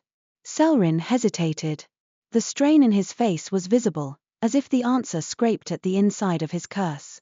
It is made of what people refuse to claim, he said carefully. It has no face of its own. So it studies faces. It steals the small pauses, the private doubts, the places where you don't feel fully real. It slips into those spaces. Leo shuddered. That's vile. Yes, Caelrin said quietly. And clever. They reached Ravelin Cross by late afternoon, just as the snow eased into a cold mist that clung to stone. The town was larger than Kestrelwold, with streets paved in rough cobbles and buildings of timber and brick. Lanterns glowed in windows. Market stalls huddled under awnings. The air smelled of smoke, spice, and wet wool. And everywhere, in shop fronts and taverns and vendor carts, polished surfaces gleamed. Ysella's nerves tightened until she felt raw. Caelrin's gaze swept the street like a guard's. Stay close, he said. Leo muttered, for once, I agree with him. They found the guild factor's hall near the market, a narrow building with a brass sign shaped like a stylized mirror. Inside, the air was warm and thick with perfume. A clerk looked up from a desk and then looked down again, as if visitors were a nuisance. We need to see Senec Valeheart, Ysella said, summoning the firm tone she used with wealthy customers. We're here for guild glass dust. The clerk's eyes sharpened. That's not a common request. It's urgent, Ysella replied. The clerk's gaze flicked to Caelrin, lingering on his too fine coat beneath the cloak. Everything is urgent to someone, the clerk said lazily. Name? Ysella hesitated. Names, Mother Hadrian had said, were anchors. And yet names here could be snares too. Ysella Vey, she said, choosing truth. Glassmaker of Kestrelwold. The clerk's mouth twisted. Ah, he said, and Ysella felt the shift immediately, recognition, rumor. The cracked mirrors. Heat flared in her cheeks. It's not my fault, she said, too sharply. The clerk lifted one brow. Of course not. Leo stepped forward. Go fetch your factor. The clerk looked affronted, but something in Leo's tone, midwife authority that had faced blood and screaming and didn't care for petty gatekeeping, made him rise. They waited in a cramped sitting room with a polished metal tray on a table that Ysella refused to look at for too long. Caelrin stood near the wall, still as if he were trying to become part of it. Every few breaths, his hand brushed his chest lightly, as if feeling the pull of the veil. After a time, a man entered with the easy stride of someone who believed himself untouchable by ordinary trouble. He was tall and broad-shouldered, his hair cut neatly, his coat lined with fur at the collar. Rings glinted on his fingers. His smile was bright but cold. Senec Valeheart, he said, as if introducing himself were a favor. I'm told you want guild glass. Ysella stood. Yes. Senec's gaze swept her, lingered on Leo, then landed on Caelrin and paused. A subtle shift, interest, suspicion. And you are? Senec asked Caelrin. Caelrin's jaw tightened. A traveler, he said. Senec's smile widened faintly. Of course you are. His gaze returned to Ysella. Guild glass dust is rare. Expensive. Unstable. What do you need it for? Ysella chose her words with care. A mirror that must hold under pressure, she said. A seal. Senec's brows rose. A seal, he repeated, amused. That's a grand word for a village craft. It's a grand problem, Ysella replied. Senec's eyes gleamed. Ah, he murmured. So the cracked reflections are real trouble, not just hysteria. Ysella's stomach tightened. They're real. Senec leaned back, steepling his fingers. Then you'll pay, he said smoothly. And you'll pay extra for urgency. We don't have extra, Ysella said, keeping her voice steady. We have what I earn from glass. Senec's gaze flicked to Caelrin again. Perhaps your traveler has coin. Caelrin said nothing. His silence was like a wall. Senec's smile sharpened. Or perhaps, he said, you have something else to trade. Ysella's skin prickled. Like what? Senec's gaze lingered on her satchel. Information, he said lightly. The kind that gives a factor advantage. What exactly is cracking mirrors? Who's behind it? Is it a curse? A rival glassmaker? A ward sister stirring old fears? Ysella's jaw clenched. You want gossip? I want certainty, Senec replied. Certainty is profitable. Caelrin's voice cut in, low and edged. Profit will not matter if the breach opens, he said. Senec's eyes narrowed. Breach, he echoed, and the amusement faded. That's the second time I've heard that word in 2 days. Ysella's heart sank. Who else said it? Senec's gaze stayed on Caelrin, as if weighing him. A man came through yesterday, he said slowly. A merchant from the South Road. He claimed he saw his own reflection leave his mirror and stand beside him in his room. He said it wore his face but smiled like it hated him. Leo's face paled. Did it hurt him? Senec's smile returned, smaller now. It frightened him, he said. And fear makes people pay for protection. Ysella's hands curled into fists. People are suffering, she snapped. This isn't a market opportunity. Senec's gaze cooled. Everything is a market opportunity, he said, unbothered. But if you insist on morals, then consider this. If you can truly seal a breach, you'll want the best material. Poor gild glass will blister and kill your work. Ysella forced herself to breathe. What do you want? She asked, voice low. Senec tapped a ringed finger on the table. 3 things, he said. Coin, half now, half later. A promise that if you succeed, you will sell your future mirror commissions through my factorage for 1 year. And, his gaze slid to Caelrin, intent. A demonstration. Ysella's stomach dropped. A demonstration of what? Senec's smile turned sharp. Of your traveler's claim, he said. If there's a breach, I want to see proof. I don't hand over rare dust because a village girl tells a scary story. Caelrin went very still. Leo's voice rose, incredulous. Are you mad? You want him to step through a mirror again here? Senec shrugged. Something stepped through in Kestrelwold, didn't it? Let it step through here. His eyes glittered. If it's truly dangerous, I want to know. Knowledge is protection. Ysella's chest tightened. No, she said firmly. We're not opening doors in a town full of polished metal. Senec's expression hardened. Then no gild glass, he said, and started to rise. Ysella's panic flared. Without gild glass, the truth mirror would fail. Without the truth mirror, the breach would widen. Without the seal, Caelrin would be dragged back into the Vale, and the Wraith would keep feeding. She swallowed hard. We can show you something else, she said, thinking fast. The heartlace pattern. The ward geometry. Senec paused, eyes narrowing. Ward geometry, he echoed. Ysella pulled her sketch from her satchel, carefully, keeping it from brushing the polished tray. She laid it on the table, smoothing it flat with gloved fingertips. Senec leaned in, gaze sharpening. His finger hovered above the pattern, not touching. This is old work, he murmured. Bright sister craft. It will be used to seal the breach, Ysella said. With gild glass. Senec's eyes slid to Caelrin again. And your traveler will hold the other side, he guessed. Caelrin's jaw tightened. He did not deny it. Senec leaned back slowly. Interesting, he said. Very interesting. Leo hissed, don't. But Ysella could see it. Senec wasn't just greedy. He was calculating. If this was real, it was power. And power always drew men like him. We'll pay, Ysella said quickly. Half now, half later. But no exclusive commissions. Senec's smile sharpened. Then no dust. Ysella's stomach dropped again. Caelrin's voice came soft, dangerous. We do not have time for bargaining games. Senec's gaze hardened. And I don't have time for threats from faceless travelers. Caelrin took a small step forward. The air in the room chilled. The candle on the wall sconce flickered, its flame narrowing to blue. Senec went still, his bravado faltering just enough to show caution. Ysella's breath caught. She grabbed Caelrin's sleeve gently, permission in pressure, not restraint. Caelrin, she whispered, warning. Caelrin's jaw clenched. He stopped. The cold eased slightly, the flame steadied. Senec exhaled as if he'd been holding his breath. His smile returned, but it was thinner now.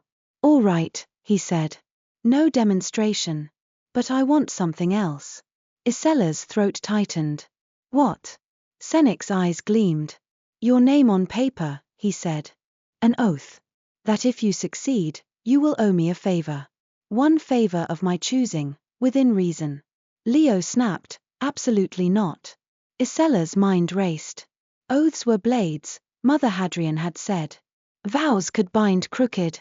But without gildglass. Caelrin's gaze met Ysella's, intent. In it, she saw a warning: do not bind yourself in fear. Ysella swallowed hard. "No oaths," she said firmly. "Coin, yes. And information." The words tasted sour, but she pushed on. "If we succeed, you'll know it. And I'll tell you what I know then." Senec's smile widened. "After you succeed," he said, amused. "That's not leverage." "It's the only offer I'll make," Ysella replied, voice shaking but steady. "Because if you push too hard, I walk out and you can keep your dust and drown in reflections like everyone else." Silence snapped tight. Senec studied her, and Ysella held his gaze even as her heart hammered. She felt Leo beside her, braced. She felt Caelrin behind her, cold and steady. At last, Senec laughed softly. "Village girl has teeth," he said. "Fine. Coin, and your word that you'll tell me what you know once you're safe." Ysella nodded once. "Agreed." Senec rose, walked to a cabinet, and unlocked it with a small key. He drew out a narrow vial wrapped in velvet. Inside, pale gold dust shimmered, catching light as if it remembered sunlight. "Gildglass," Senec said, and his voice held reverence despite his greed. "Don't spill it. It will cling to lies like burrs." Ysella accepted the vial with gloved hands, her grip careful, almost tender. The dust glimmered against the glass, and for an instant she thought she saw a shadow shift behind it. She forced herself not to blink. They paid what Ysella had, a painful amount of coin, and left the factorage with the vial tucked deep in her satchel, wrapped in cloth and tied tight. Outside, the mist had thickened. Lanterns glowed hazily. The town felt too reflective: wet cobbles, polished signs, slick stone. "We should leave before night," Caelrin said, voice tight. Leo nodded. "Agreed." They made it 3 streets before the first scream. It rose from the market square, high, sharp, panicked. Another scream followed. Then the distinct sound of glass shattering, too loud, too many fragments. Ysella's stomach dropped. She broke into a run. Leo cursed and ran after her. Caelrin moved like a shadow, swift and silent despite his bulk. They reached the square to find a crowd gathered around a vendor stall selling hand mirrors and bright trinkets. The stall's canopy had collapsed. Shards glittered on the cobbles like spilled stars. A woman stood in the center, hands pressed to her mouth, eyes wide with horror. In front of her, something knelt on the stones. At first, Ysella thought it was a person, someone injured. Then it lifted its head. It wore a face. A young man's face, handsome and familiar in the way that strangers can still look like someone you might have met. But the expression was wrong: smile too wide, eyes too bright. It looked like a reflection trying to imitate life and failing. Its skin glimmered faintly, as if dusted with gold. Ysella's breath froze. The crowd murmured, backing away. Someone shouted, "Don't look at it." The thing rose slowly, joints moving with uncanny precision, as if it had watched humans long enough to learn the mechanics. Its gaze swept the crowd, hungry and curious. Then its eyes landed on Ysella. The smile widened. Caelrin moved instantly, stepping between Ysella and the thing, cloak flaring. His voice snapped, sharp and commanding. "Look away," he ordered. "Do not meet its gaze." Ysella's body obeyed on instinct. She turned her face aside, staring at the cobbles, forcing her eyes to fix on a non-reflective patch of dirt. But even without looking, she could feel it, a tension like a cold hand sliding along her spine. Leo grabbed Ysella's arm, hard enough to hurt. "Walk," she hissed. "Don't run. Just walk." They moved as one, edging back through the crowd. People parted from them instinctively, as if sensing that they carried danger. Behind them, the thing laughed, soft, tinkling, like glass chiming. Caelrin's breath came tight. "It is here," he whispered, voice furious. "It has stepped through in daylight." Ysella's stomach churned. "In a market," she breathed. "With hundreds of mirrors." The laugh behind them sharpened. A new sound joined it, the clear chime of more glass cracking, like bells answering bells. The crowd panicked. Ysella's chest tightened. She heard shouts, boots scraping, a child crying. Someone shoved past her and nearly knocked her down. Leo's grip kept her upright. Caelrin's hand brushed Ysella's shoulder briefly, not gripping, just guiding, protective. The contact was cold even through her shawl, but it steadied her. They pushed out of the square and into a narrow alley. Ysella's lungs burned. Leo leaned against the wall, breathing hard. Caelrin stood at the alley mouth, watching the chaos with eyes that looked older than winter. "It is not only feeding on Kestrelwold," he said, voice tight. "It is spreading to trade roads." Ysella's hands shook. "Then we have even less time." A man stumbled into the alley, sweaty, wild-eyed, clutching a broken hand mirror. He nearly collided with Caelrin and then recoiled, staring at him. "You," the man rasped. "You're like the one I saw in my mirror." "You're..." Caelrin's gaze hardened. "Leave," he said, voice edged. The man's eyes darted to Ysella. "Is it her?" he demanded suddenly, accusation flaring. "The Glassmaker?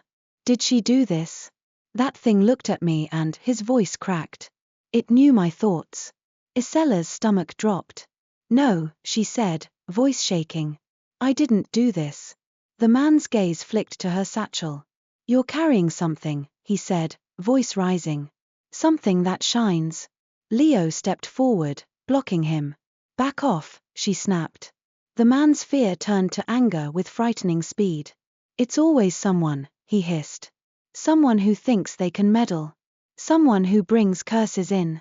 "Leave," Caelrin repeated, colder now.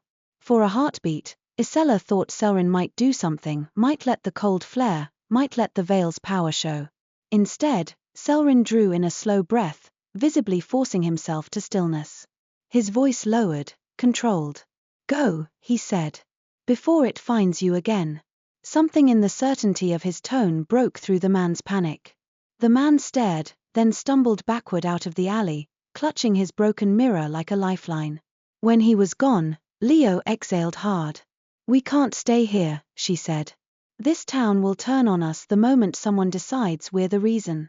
Ysella's mouth went dry. "Like Corvin." Caelrin's gaze flicked to her. "Your Reeve will hear of this," he said quietly. "Fear travels." Ysella swallowed. "Then we go now." They left Ravelin Cross by a side road, moving fast, avoiding puddles, avoiding windows, avoiding anything that could catch a face and hold it too long. The sky darkened early beneath heavy cloud. Snow began again, finer now, as if the world were sifting salt. By the time they reached the pass, twilight had bled into night. The forest was a tangle of black trunks and white drift. The only light came from Ysella's lantern, its glow small and vulnerable. Caelrin walked closest to the lantern without comment, as if drawn to its warmth. Ysella noticed his steps had grown slightly uneven. His breath came shorter. The pull of the veil tugged at him more strongly the farther they moved from the seam. Leo noticed too. "His fading," she whispered to Ysella. Ysella's chest tightened. "Caelrin," she said softly. "Are you all right?" His jaw clenched. "No," he admitted, voice rough. "The boundary strains." "What do we do?" Ysella asked, fear rising. Caelrin's gaze met hers. In the lantern light, his eyes looked almost gold, not bright, but deep. "Truth," he said hoarsely. "Again." Ysella's stomach twisted. She had already bared one secret. The thought of bearing another felt like tearing skin from bone.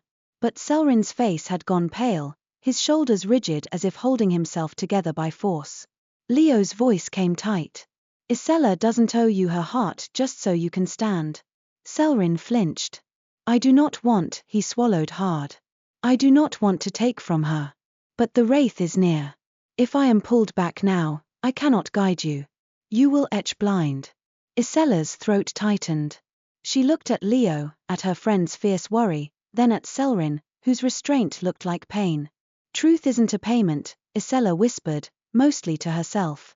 It's a tool. She drew in a shaky breath. Snow clung to her lashes, melting and refreezing. Her fingers were numb even inside gloves. I'm afraid, she said aloud, and the words came out like a crack. Not just of mirrors. Of being seen. Caelrin's gaze steadied on her, intense and gentle all at once. I've spent years making things that show people what they want to see, Ysella continued, voice trembling. Smooth faces. Bright eyes. Flawless surfaces.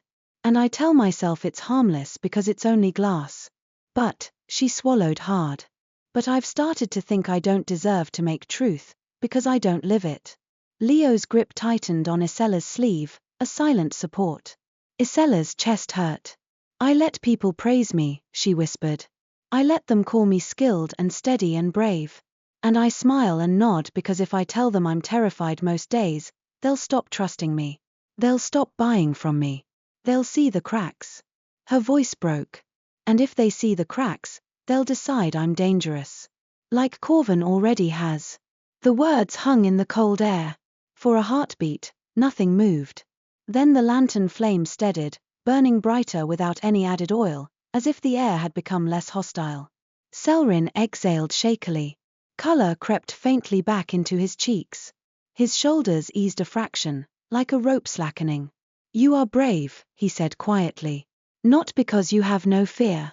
Because you walk with it and keep your hand steady anyway. Ysella's throat tightened. She looked away, embarrassed by the tenderness in his voice. Leo sniffed harshly, as if annoyed at emotion. All right, she muttered. He's steadier. Can we keep moving before I freeze into a statue? They walked on. But something had shifted. Ysella could feel it in the way Caelrin stayed close, not crowding, not touching, but near enough that their shoulders almost brushed when the path narrowed. She could feel it in the way he watched her without judgment, as if her truths didn't make her smaller, but more real. They reached Kestrelwold near midnight. The village was not asleep. Lanterns burned in windows. People moved in the lane with tense purpose. Voices rose and fell like wind. And above it all, chiming, faint, scattered, persistent. Reeve Corvin's hall stood lit bright at the center of the village, its doors thrown open. A cluster of villagers gathered outside, faces drawn, fear sharp in their eyes. As Ysella approached, heads turned. A woman hissed her name like a curse. A man lifted a hand mirror wrapped in cloth and shook it toward her. It's her, he shouted. She went to the town and now it's worse. Ysella's stomach dropped. No, she tried to say. We went to get. Caelrin stepped out of the hall, lantern in hand, and the crowd fell into a wary hush. His gaze found Ysella, then slid to Caelrin. His mouth curved slightly, not a smile, but a satisfaction. You've returned, he said, voice carrying. With your traveler. Ysella's throat went tight. We got Gildglass, she blurted, as if the word itself might save her. We're going to make a seal mirror. A truth mirror. It can stop the cracking. Murmurs rippled through the crowd, skepticism, hope, fear tangled together. Corvin's brows rose. A truth mirror, he repeated, as if amused. And you discovered this where? In your visions. Leo stepped forward. Mother Hadrian confirmed it, she snapped. There's Wardlaw. Corvin's gaze flicked to Leo, dismissive. Mother Hadrian is an old woman who talks to herbs, he said. She's an old woman who knows how not to get us killed, Leo shot back. A shout rose from the crowd. My mirror cracked again, someone cried. It cracked while it was covered. Another voice answered, frantic. My son's reflection didn't move with him, a woman sobbed. I saw my face smiling when I wasn't. Panic surged. Caelrin lifted his lantern hand, commanding silence. This is exactly why I told you to stop, he said, voice firm. And instead you left the village, brought back a stranger, and now the cracking worsens. It's worsening everywhere, Ysella said, voice shaking. In Ravelin Cross, Something stepped through a market mirror. It's spreading. The crowd stiffened. Fear sharpened into accusation. Stepped through, someone echoed. Corvin's gaze slid to Caelrin. Like your friend stepped through your mirror, he said smoothly. Caelrin went very still. Ysella's chest tightened. His trying to help. Corvin's smile thinned. Help, he repeated. Or finish what he started. That was the spark. The crowd, already tinder dry with fear, caught. Get them out, someone shouted. Take her tools, another cried. Break her mirrors. Ysella's stomach dropped as the crowd surged forward. Leo grabbed Ysella's arm. Run, she hissed. But Caelrin stepped in front of them, cloak flaring. The air snapped cold, sharp enough that breath turned instantly white. Frost flashed over the stones at his feet.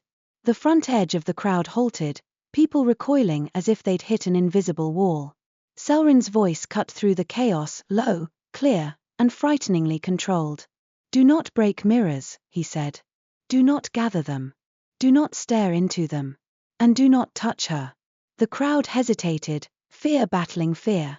Corvin's eyes narrowed. So the traveler gives orders now, he said coolly. How interesting. Caelrin's jaw tightened.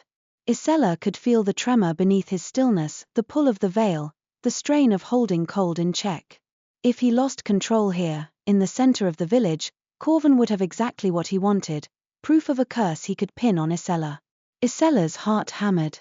She stepped to Caelrin's side and did the only thing she could think of. She spoke the truth that felt like stepping off a cliff. This is my fault, she said loudly. The words hit the air like a thrown stone. The crowd stilled, confused. Leo's head snapped toward her. Ysella. Ysella kept her gaze on the villagers, forcing her voice steady despite the tremor in it. Not because I made cursed mirrors, she said. But because I kept quiet. Corvin's brows rose, interested now, as if sniffing blood. I saw him, Ysella continued, nodding faintly toward Caelrin. In my mirror. And I told myself I was just tired. I didn't warn anyone. I didn't ask for help until the cracking spread. Murmurs rippled. Some faces softened. Some hardened further. Ysella's throat burned. I'm a glassmaker, she said. I'm supposed to know when something is wrong in what I make. But this wasn't a flaw in glass. It was something pressing from the other side. And I tried to handle it alone because I was afraid you'd think I was mad. She swallowed hard.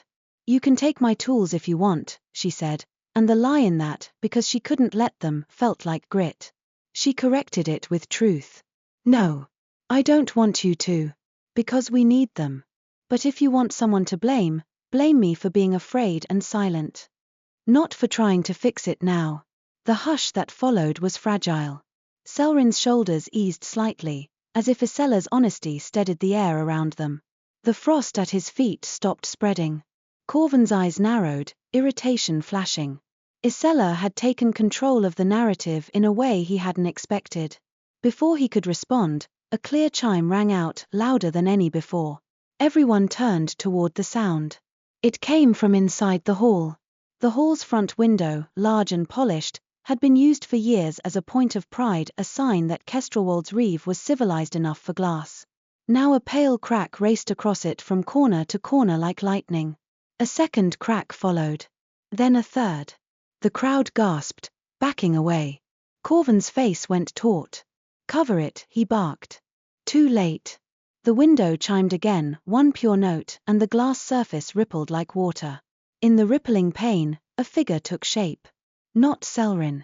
This one gleamed. Gold-limbed, smiling too widely, eyes too bright.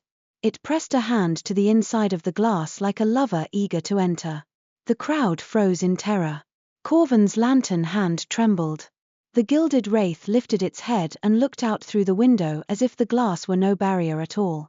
And then it smiled directly at Ysella like it knew her secrets already. Caelrin's voice came low and urgent beside her. Do not look, he whispered. Not into its eyes. Ysella's heart hammered. Every instinct screamed to stare, to understand, to fight with sight. But she forced her gaze down to the wraith's hand instead of its face, golden, pressed to the glass, fingers splayed. The window bulged outward, as if the hall itself exhaled. Someone screamed. The crowd surged back, panic breaking the fragile hush into chaos. Caelrin stepped forward, his cloak sweeping, and the cold in the air sharpened an invisible blade between the village and the window. Back, he snapped. Back, all of you. Ysella stood rooted, breath fogging. The wraith's hand pushed harder, the glass bowing. A crack snapped like a gunshot. The window shattered outward in a glittering spray. Ysella flinched, raising her arms. But the shards didn't fly randomly. They hung in the air for a heartbeat, suspended as if caught in unseen webbing, caught by Caelrin's cold. The wraith leaned forward through the shattered space, grinning, its body formed of stolen brightness and cruelty. Caelrin's voice dropped, rough with fury and fear. "Run," he said to Ysella, and it was not a suggestion. "To your workshop. Now." Ysella's legs finally moved. Leo grabbed her and dragged her through the chaos, boots slipping on snow, villagers scattering like frightened birds. Behind them, Caelrin held the suspended shards, fighting to keep the wraith from stepping fully through. Ysella's heart pounded so hard she thought it would tear her apart. They reached Ysella's workshop door, shoved it open, stumbled inside, and slammed it shut. Ysella threw the bar across it with shaking hands. Leo pressed her back to the door, breathing hard. "What do we do?" she gasped. Ysella's hands flew to her satchel. She pulled out the velvet-wrapped vial of gilded glass dust and held it like a fragile promise. "We make the mirror," she whispered. Leo's face was pale. Now, Ysella said, voice shaking. "Because it's here. It's not a rumor. It's not a crack in tin. It's not Corvin's blame." Her throat tightened. "It's inside our village." A chime rang out faintly outside, followed by shouting. Ysella's stomach clenched. She turned toward the back room where the old mirror stood covered in cloth. "Caelrin," she whispered, fear slicing through her. As if in answer, the backroom door creaked open by itself, slow. Cold rolled into the workshop like fog. Caelrin stepped inside, shoulders hunched as if he'd run through winter without breath. His face was strained, and a thin line of frost clung to his lashes. But he was whole. Ysella's chest loosened on a sob she didn't let out. He looked at her, and for the first time his composure cracked. There was rawness in his eyes, anger, fear, and something else that made Ysella's pulse stumble. "It has found the seam," he said, voice hoarse. "It has shown itself. It will not hide now." Ysella swallowed hard and held up the vial. "We have gilded glass," she said. "We can start." Caelrin's gaze fixed on the dust. For a heartbeat, he looked almost reverent. Then his expression tightened again. "Starting is not enough," he said quietly. "It will try to break you before you finish." Ysella's hands shook. "Then we don't break," she whispered. Caelrin stepped closer, careful, as if approaching a flame he wasn't sure he deserved. His voice lowered. "Truth will hold you," he said. "But you must be willing to speak it even when it hurts." Ysella's throat tightened. She thought of the crowd's accusation, of Corvin's satisfaction, of the wraith's smile like a knife. She looked at her furnace, the glow steady, patient, waiting for her hands. She looked at Leo, who was terrified but still standing at her side. And she looked at Caelrin, who had spent years watching through glass with sorrowful patience and had still stepped into her world when it would have been safer to remain a shadow. "All right," Ysella whispered. "Tell me what you haven't told me." Caelrin's jaw clenched. Pain flickered in his eyes. "You cannot demand what my curse forbids," he said. "I'm not asking for your name," Ysella said, voice shaking but firm. "I'm asking for the truth you can give me. The truth that matters. Why you're cursed. What vow bound you. What the wraith uses against you." Silence snapped tight between them. Outside, another chime rang, closer now, followed by a scream cut short. Leo's voice broke. "Please," she whispered, and for once she wasn't arguing. She was begging. Caelrin closed his eyes briefly. When he opened them, the sorrow in them was sharper, edged with something like shame. "I swore to protect my people," he said, voice low. "And when fear came, when the kingdom's lies began to crack, I chose a solution that preserved the appearance of safety instead of the truth." Ysella's chest tightened. You helped hide it, she whispered. He flinched as if struck. Yes, he admitted. I told myself it would buy time. That if the people did not know, they would not panic. But denial fed the veil. It fed the wraith. His voice roughened. When the first splinters appeared, I made an oath in the mirror chapel, the place where our rulers swore public vows. I swore I would bear the weight of what was hidden. I swore I would stand between the wraith and my people until the lies were paid for. He swallowed hard. I meant it as duty. But I shaped it with self-punishment. I believed suffering would cleanse what I'd helped conceal. Ysella's throat burned. She could see it, the crooked vow, the blade turned inward. And the curse took you, she whispered. Caelrin nodded once. It bound me to the veil, he said. It made me its warden. It stripped my name so I could not be remembered easily. It kept me watching, always watching, so I could never pretend the truth away again. His eyes lifted to hers, raw. I do not know if I deserve release. Ysella's chest hurt. She thought of her own secret of trying to earn a lie. She understood the shape of his guilt too well. You deserve the chance to fix what you can, she said softly. Just like I do. Caelrin's breath hitched, almost soundless. The workshop air steadied, less sharp, as if the truth had warmed it again. The furnace glow seemed brighter. Leo exhaled shakily. All right, she whispered. We're doing this. Ysella nodded once, wiping at her cheek angrily as if emotion was soot she could scrub away. Then we start now, she said, voice low and fierce. We anneal the glass. We etch the heartlace. We set the gild glass backing. And we don't stop until the mirror is finished. Caelrin's gaze held hers, steady and intent. And we do it with truth, he said. Ysella's hands trembled as she reached for her tools. Outside, the village rang with fear and chiming glass. Inside, heat rose. And as Ysella set the furnace door open and the firelight spilled out like living gold, she understood, with a clarity that made her stomach hollow, that Act 3 was over. There was no longer any hiding.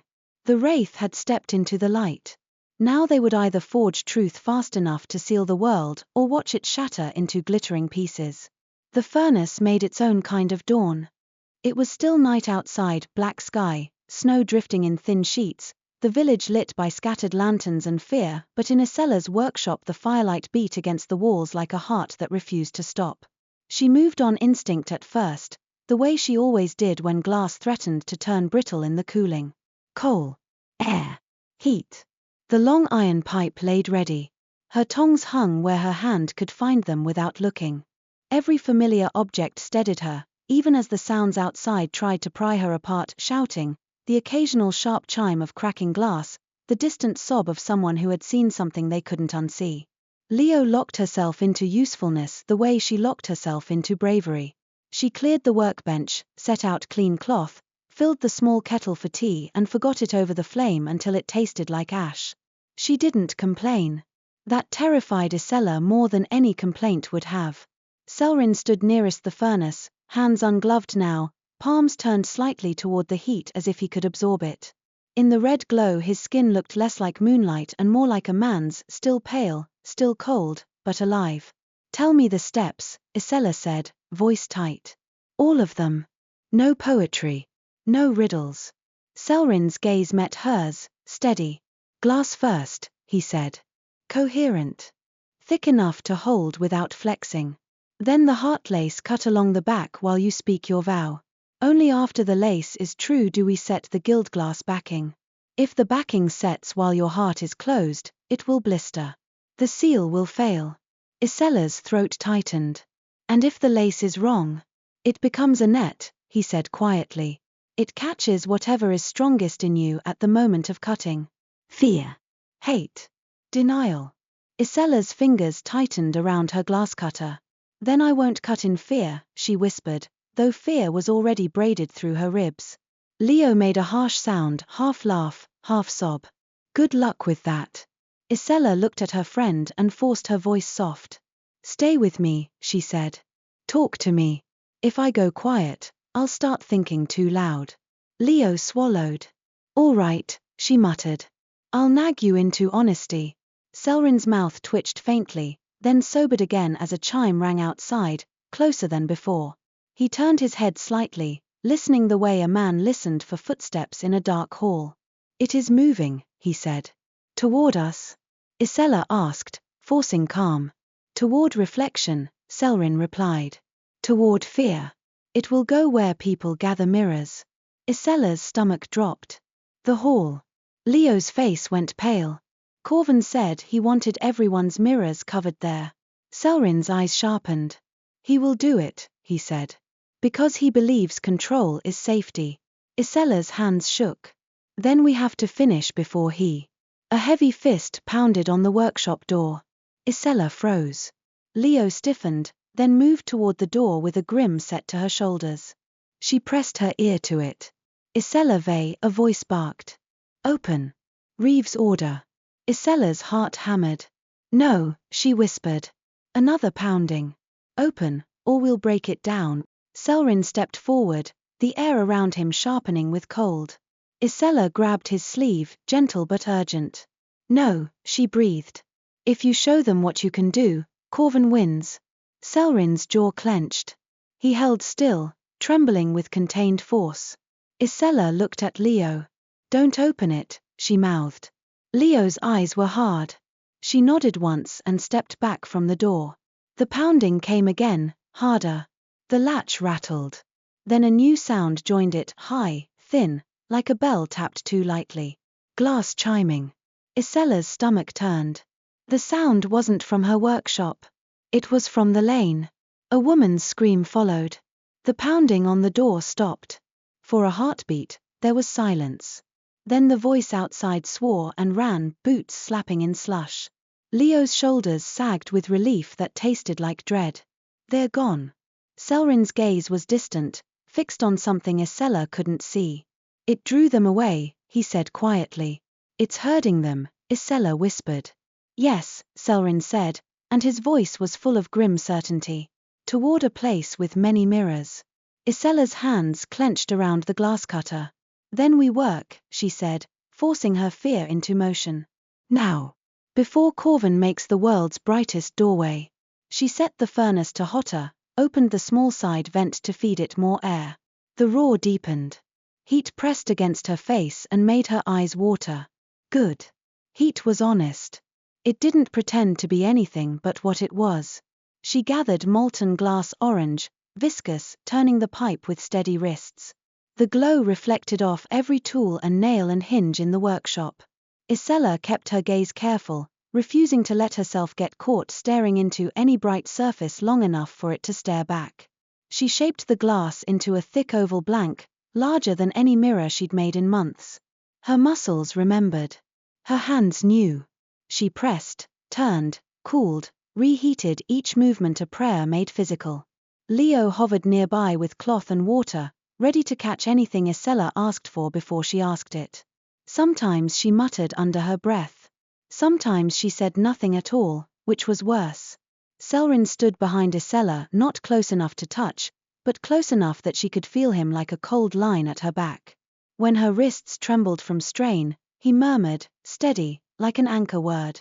When she flinched at a chime outside, he said, "Do not look," even though there was nothing to look at. Hours passed in firelight and breath. At last the mirror blank cooled enough for annealing. Ysella slid it into the kill and set the slow cool cycle, forcing herself not to rush. Rushing was how you made cracks. Rushing was how you fed the wraith. She turned to the workbench and unrolled her copy of Mother Hadrian's heartlace pattern. The lines looked alive under candlelight. "You'll cut it here," Caelrin said, pointing to the back of the mirror blank's eventual position. "Along the backing side. The lace must align with the mirror's curve." Ysella nodded, swallowing. "And the vow," she said. "What vow am I supposed to speak?" Caelrin's eyes held hers. "An honest one," he said simply. "Not pretty. Not performative. True." Leo let out a rough breath. "So, what?" she muttered. "She stands there confessing while cutting glass and hoping the world doesn't end?" "Yes," Caelrin said, and there was no cruelty in his answer. Only inevitability. Because the wraith is made of what people refuse to confess. The mirror must be made of the opposite. Ysella's throat tightened.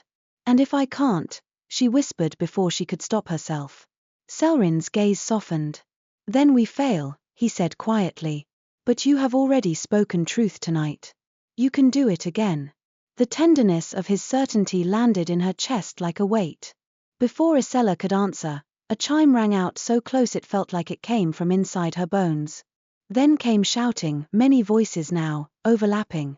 Leo darted to the front window, hesitated, then grabbed a cloth and covered it before she dared peek around the edge. Her face went grey. They're at the hall, she said hoarsely. Corvin's ordering people to bring mirrors. He's stacking them inside, like firewood. Ysella's stomach dropped. No, she whispered. He can't be that. He can, Leo snapped, voice breaking. He thinks he's saving them. And they're listening because they're terrified. Caelrin's expression went rigid with fury. He is building a mouth, he said. Ysella's hands went cold. We're not finished. We must slow them, Caelrin said immediately. Or the breach will open before the seal exists. Leo shook her head, eyes wild. How? If you go out there, they'll. I do not need their trust, Caelrin said, voice low. Only their distance. Ysella's heart hammered. If you show them cold and power, Corvin will call you a demon and they'll believe him. Caelrin's gaze flicked to her, and something raw showed there fear not for himself, but for her. If the hall becomes a doorway, he said softly, no blame will matter. Ysella swallowed hard. Then we go together, she said. Leo swore. Of course we do. They wrapped themselves against the cold. Ysella tucked Mother Hadrian's salt into her pocket, fingers closing around it like a charm. Caelrin pulled his hood low, but there was no hiding his presence now. The air around him carried winter even in winter. As they stepped out, the village was a shifting blur of lantern light and snow. People hurried toward the hall with wrapped bundles clutched to their chests, mirrors, polished trays, kettle lids. Some looked ashamed. Some looked furious. Some looked hollow, as if they'd stared too long into something that smiled back. Ysella pushed through, calling, stop.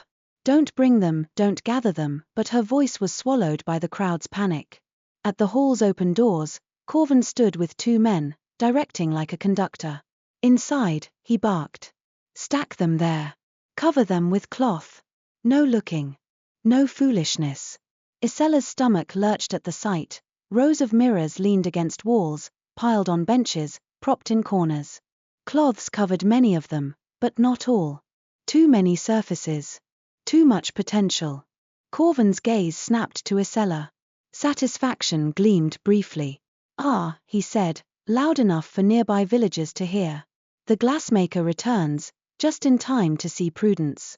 This isn't Prudence, Ysella said, voice shaking. You're concentrating the breach. Corvin's mouth curved. Breach, he repeated, mocking. Listen to her. She speaks like a scholar now. A few villagers muttered. A woman clutched her mirror tighter as if Ysella might steal it. Caelrin stepped forward, voice low but carrying. You are building a door, he said. Corvin's gaze slid to him, cold and appraising. And you, he said softly, are the stranger who tells us what to do. Caelrin's eyes flashed. Frost sparked along the hall's iron hinges. Don't, Ysella whispered, grabbing his sleeve. Caelrin stilled. Corvin watched the motion with interest. How touching, he murmured. You've brought a pet spirit. A ripple of fear ran through the crowd. Ysella felt something in her chest snap, not into anger, but into clarity. She stepped forward and lifted her hands, palms out. Listen, she said, louder. If you want someone to blame, blame me. But don't do this. If you stack mirrors together, whatever's causing the cracking will have one place to push. One place to step through. A man shouted, then what do we do? Let our homes be haunted. A woman sobbed, my daughter's reflection smiled at her. Ysella's throat burned. Cover them in your homes, she said. Turn them to the wall. Don't smash them. Don't gather them. Corvin's voice cut in, calm and poisonous. And trust the Glassmaker whose wares began this. It didn't begin with her, a new voice snapped. Mother Hadrian shoved her way into the hall, her grey braid swinging like a weapon. Snow clung to her shoulders. Her eyes were sharp enough to cut. "This seam has been here longer than your little office, Corvan Thatch," she barked. "And if you stack mirrors like kindling, you'll burn this village with light." Corvan stiffened. "Mother Hadrian," he said with forced politeness. "This is not a time for old superstitions." "This is exactly the time," she snapped back. She jabbed her finger at the mirrors. "Move them back to Holmes. One per room. Covered. No staring. And if you must look, speak your name." The villagers hesitated, torn between authority and fear. Corvan's jaw tightened. "No," he said, and the word fell hard. "We do this my way." The hall window chimed. Everyone froze. The sound came from a mirror near the far wall, uncovered, catching lantern light. A pale crack skated across its surface like a living thing. Then the mirror's reflection of the hall, of the villagers, shifted. In the mirror, the crowd looked wrong. Too still. Too arranged.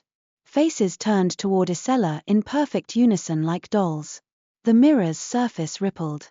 A gleam of gold pushed through like sunrise.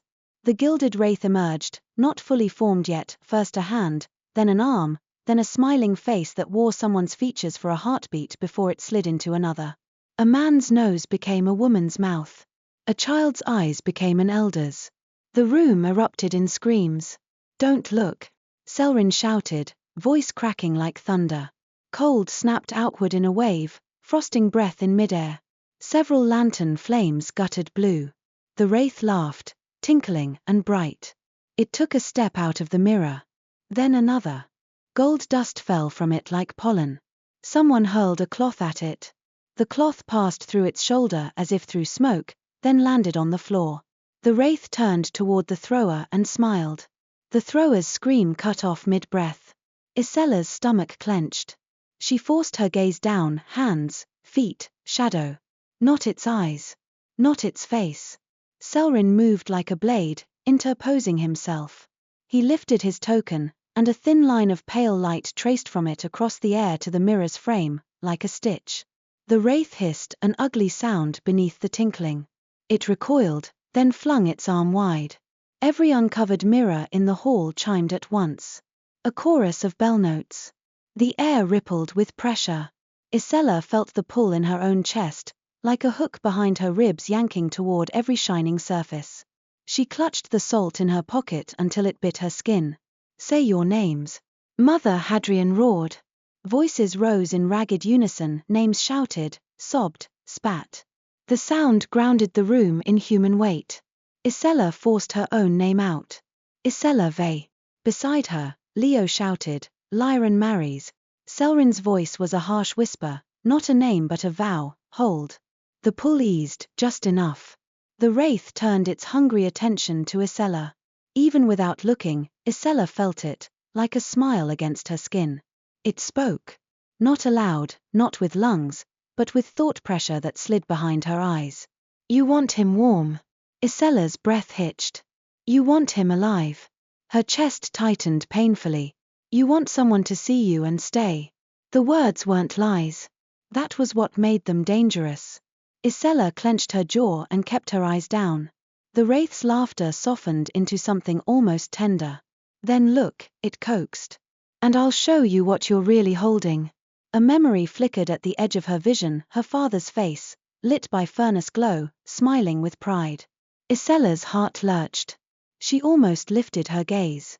Caelrin's hand closed around her wrist, cold, firm, permissionless only because there was no time for permission. "Do not," he breathed, voice raw in her ear. "It will wear what you miss." Ysella's throat burned. She nodded sharply, unable to speak. The wraith hissed in frustration and surged at Caelrin like a wave of glittering shards.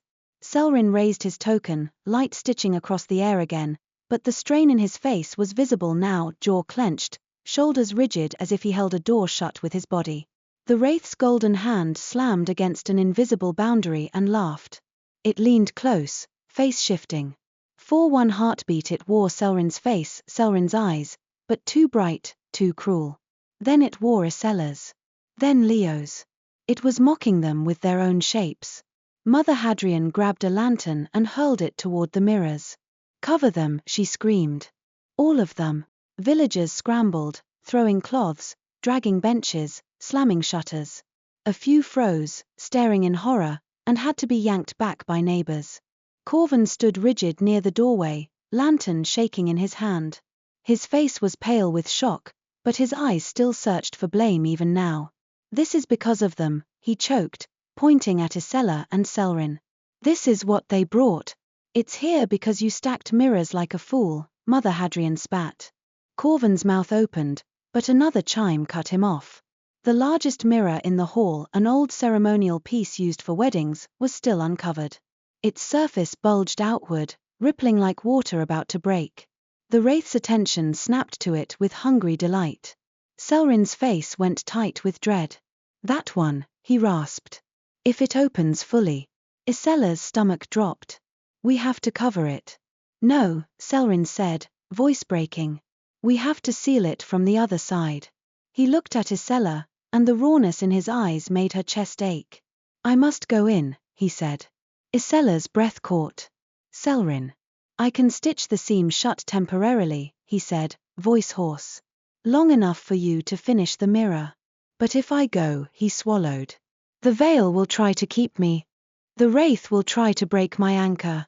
Ysella's mind flashed to his need for truth, to the way confession warmed the boundary. "Then I'll anchor you," she whispered fiercely. Caelrin's eyes softened, pain and longing twisting together. "You cannot anchor what my curse forbids," he murmured.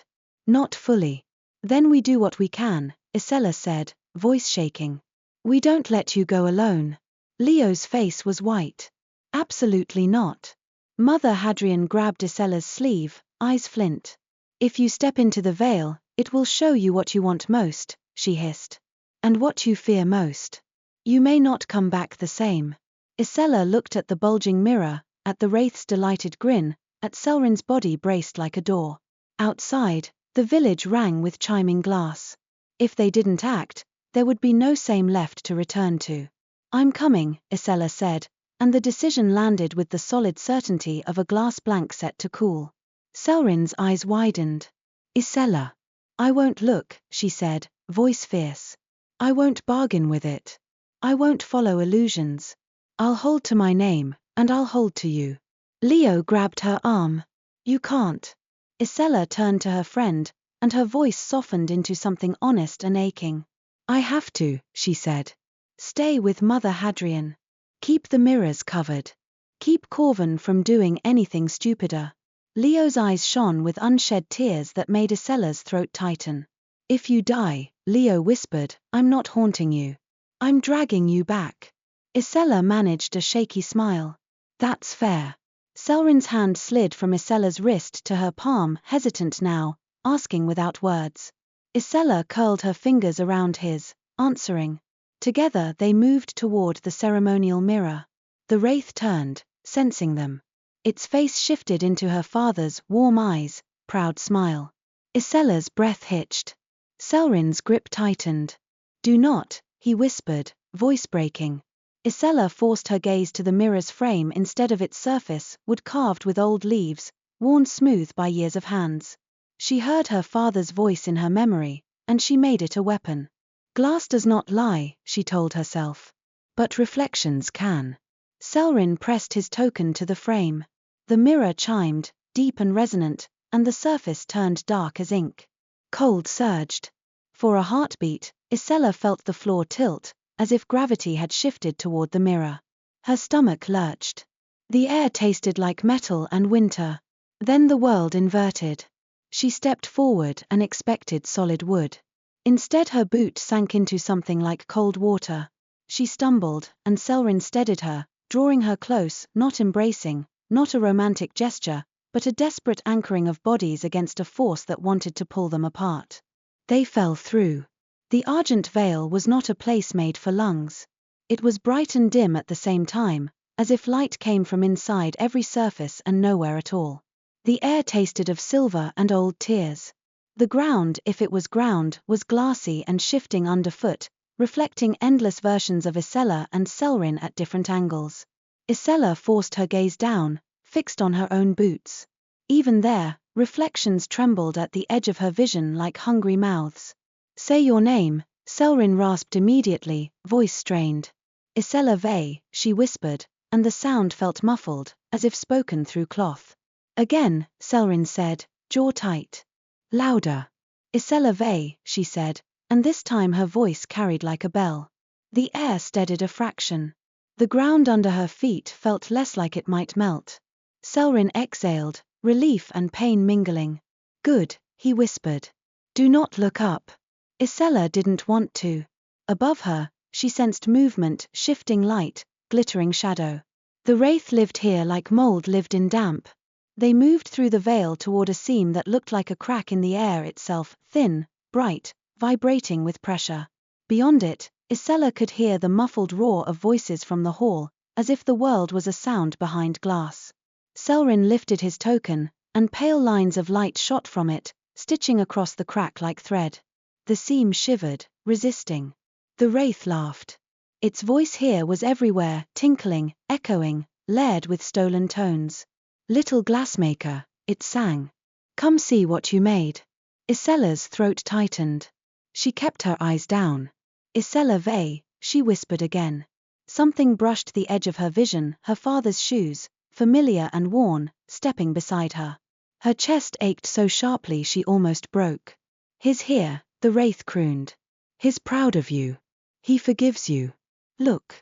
Tears stung Ysella's eyes. She clenched her jaw until it hurt. I don't need a mirror to tell me what I miss, she whispered, voice breaking. I already know. Caelrin's shoulders shook with strain as he stitched faster, light snapping across the seam. The wraith's laughter sharpened. And what about him? It purred, and Ysella felt the words like fingers sliding under her ribs. What does he want? The air around Caelrin trembled.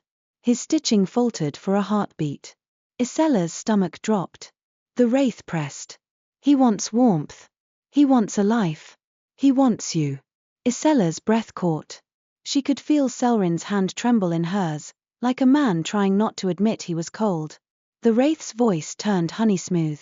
But he doesn't deserve it. He knows that. He'll go back. He'll leave you watching your own face alone in glass. Caelrin's jaw clenched. A line of light snapped wrong, veering.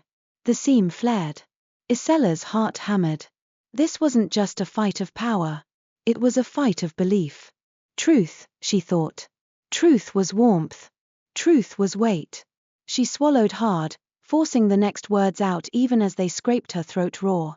He does deserve to want, Ysella said, voice shaking. Wanting isn't sin.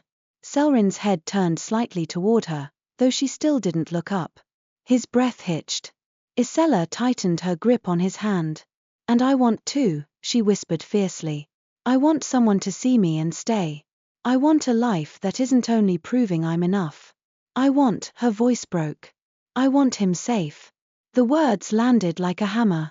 The veil shivered. The seam steadied. Caelrin's stitching lines snapped back into alignment, brighter now, cleaner. He drove the light across the crack with renewed force, and the seam tightened, the vibration dulling as if a door had been braced shut. The wraith hissed, a sound like glass ground under heel.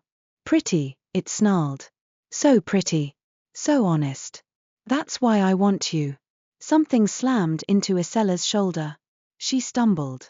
Cold bit through her shawl like teeth. She almost lifted her head in reflex. Caelrin yanked her down, his voice a harsh rasp in her ear. No. Ysella hit the slick ground, breath knocked out of her. Ice-cold pain flared along her shoulder.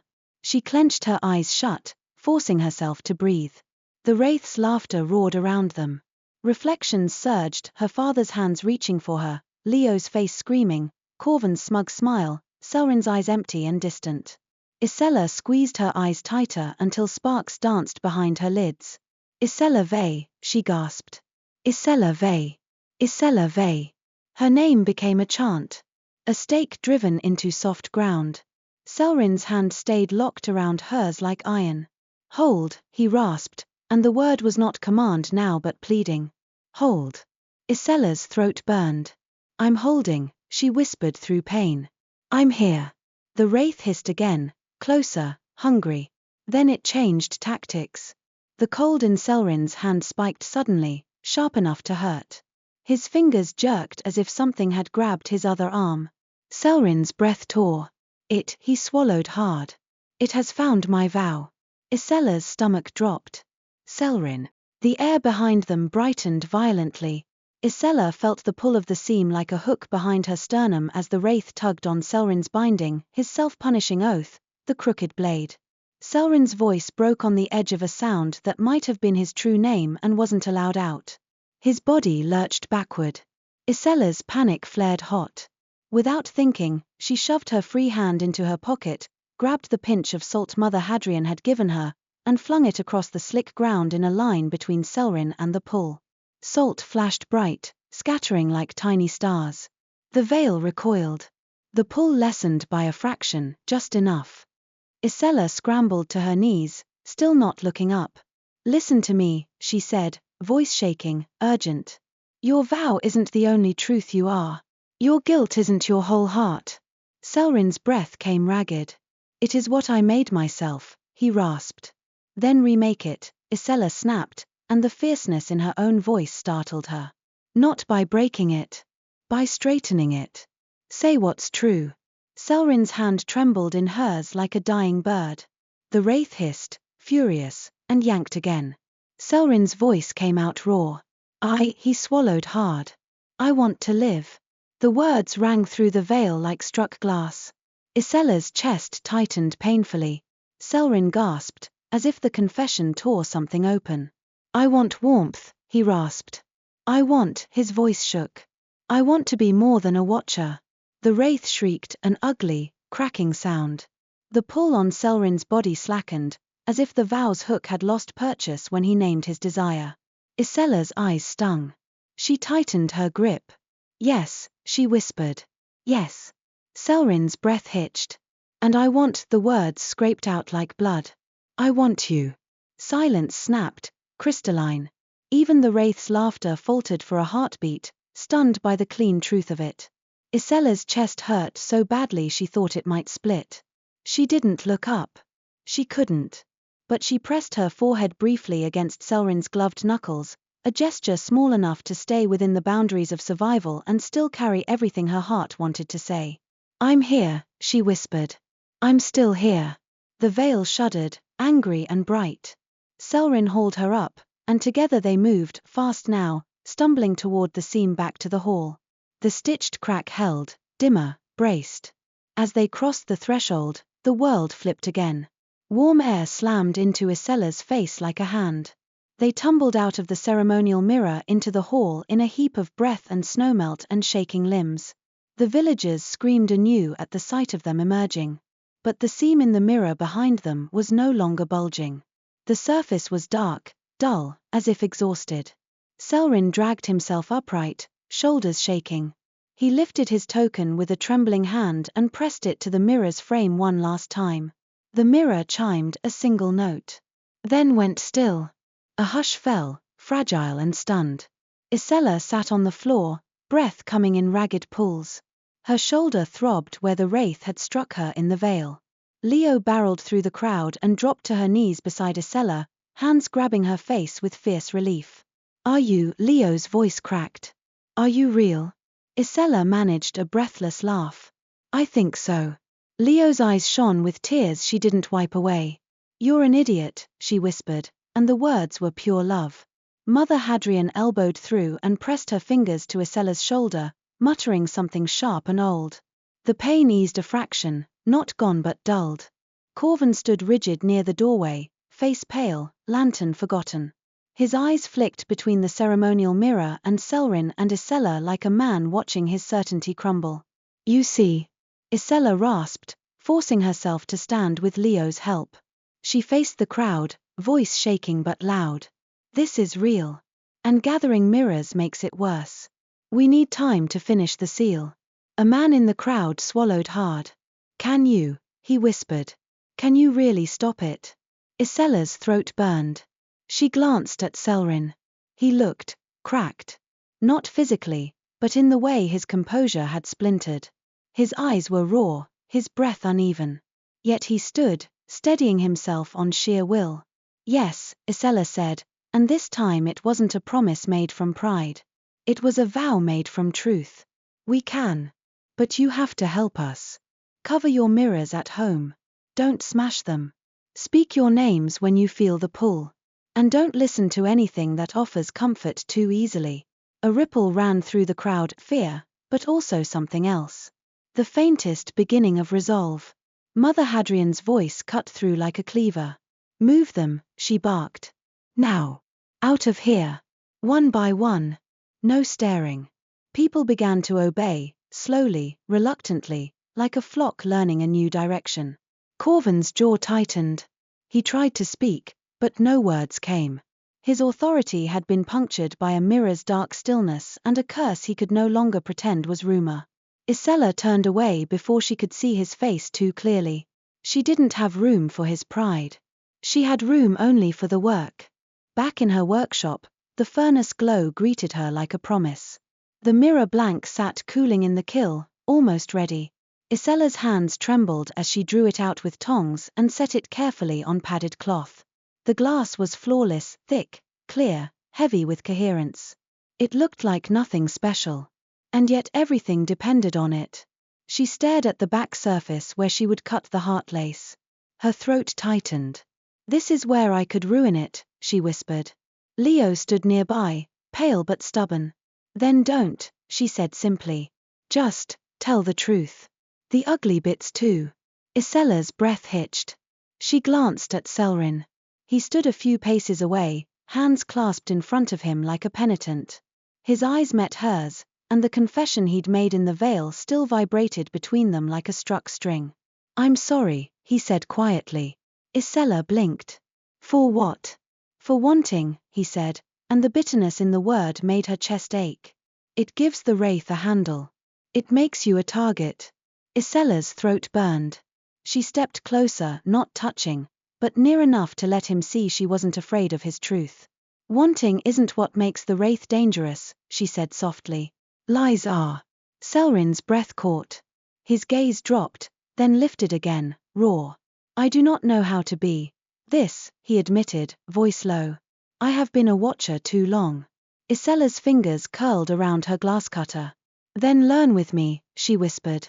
After we save the village. A sound outside, another chime, distant but present, reminded them how little time remained. Ysella turned to the workbench and laid the heartlace pattern beside the mirror. Her hands shook. She drew a slow breath. Ash. Heat. Winter. Truth. She set the cutter to glass. The first line sang under the blade, a faint, high note that made Ysella's teeth ache. She cut with the precision she'd been taught, following the curve, letting the tool bite at exactly the right pressure, no more, no less. And she spoke. Not for performance. Not for comfort. 4 years, she said, voice shaking, I have tried to be the version of myself other people praised, because I thought if I wasn't that, I would be nothing. The cutter traced the next curve.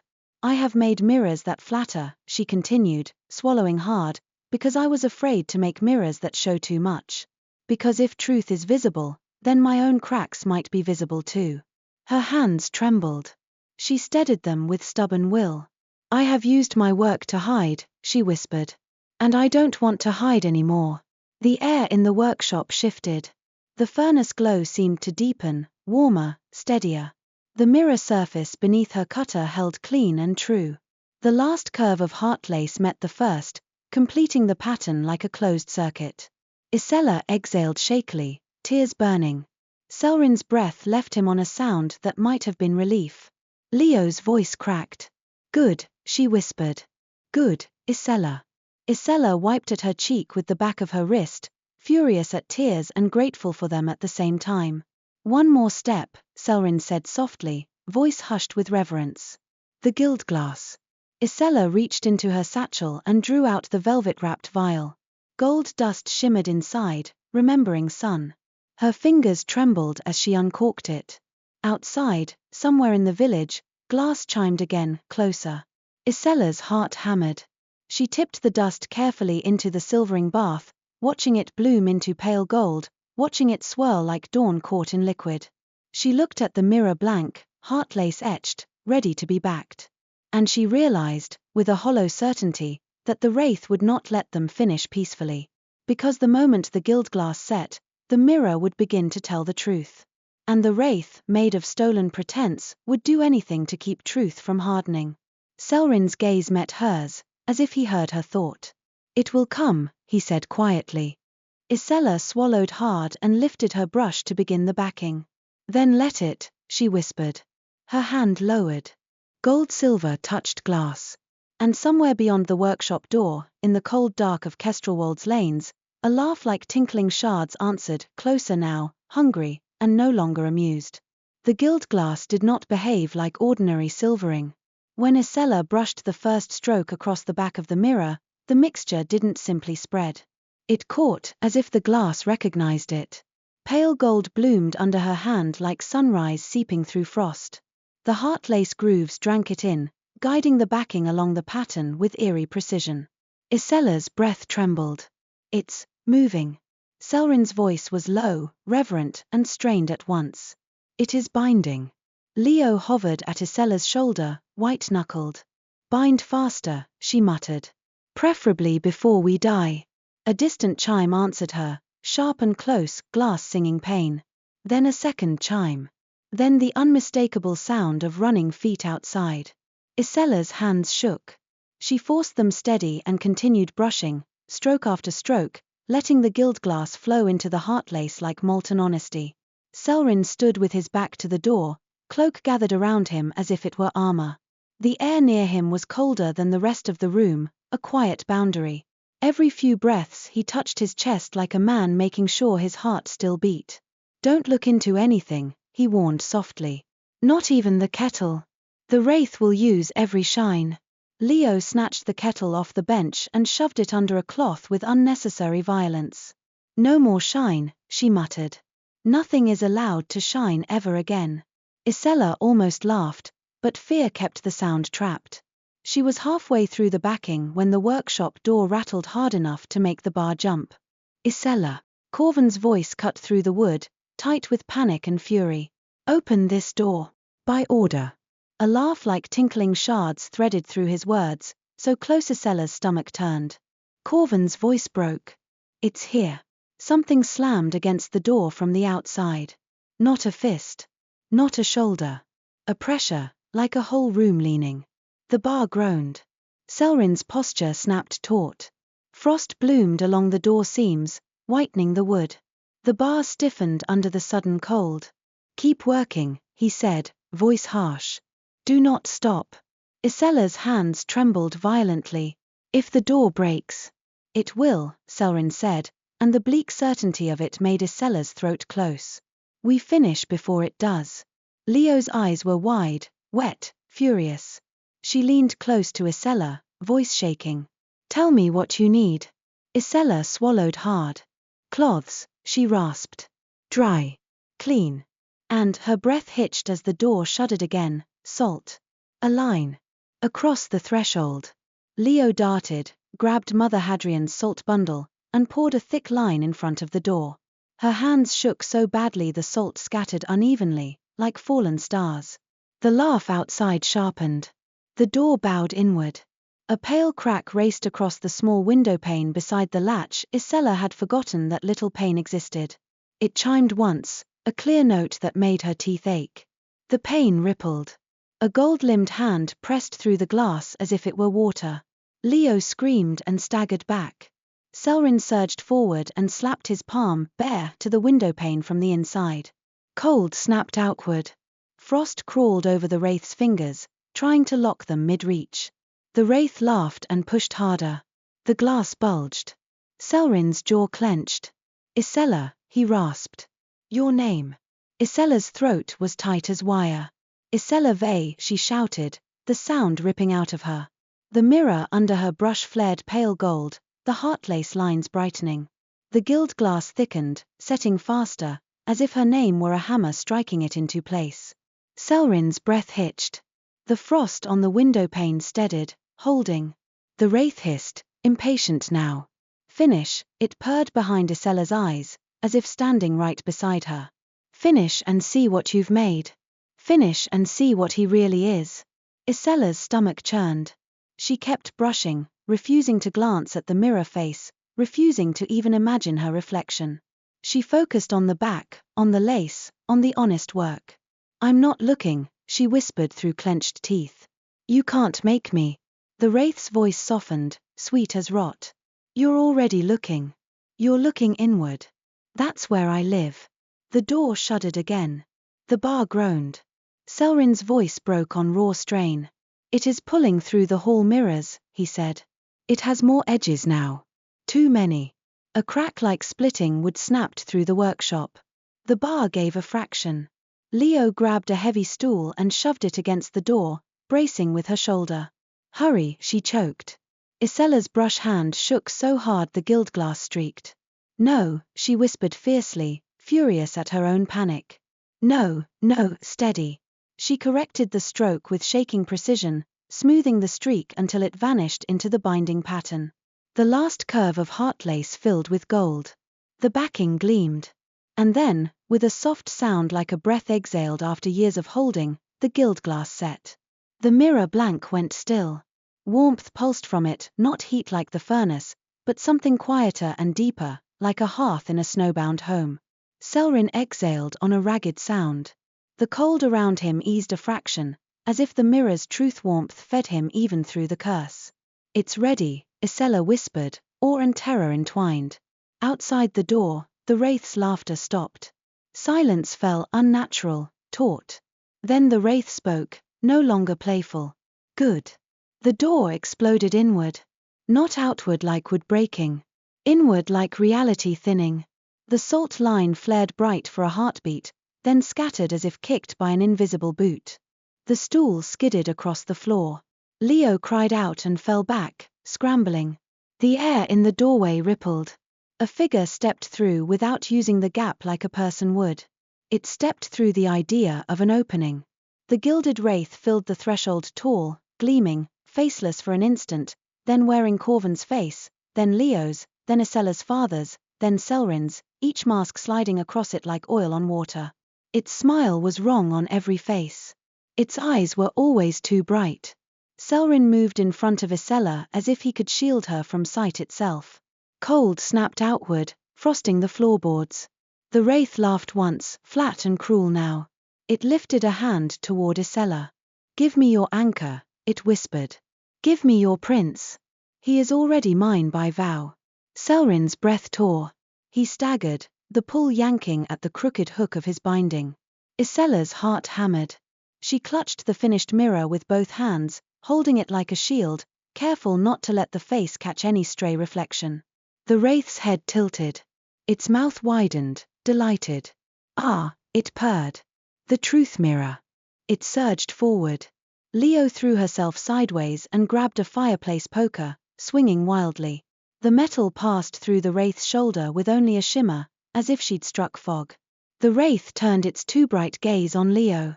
Leo's face went slack for a heartbeat, eyes unfocusing as if she'd been pulled into a memory. Leo! Ysella shouted.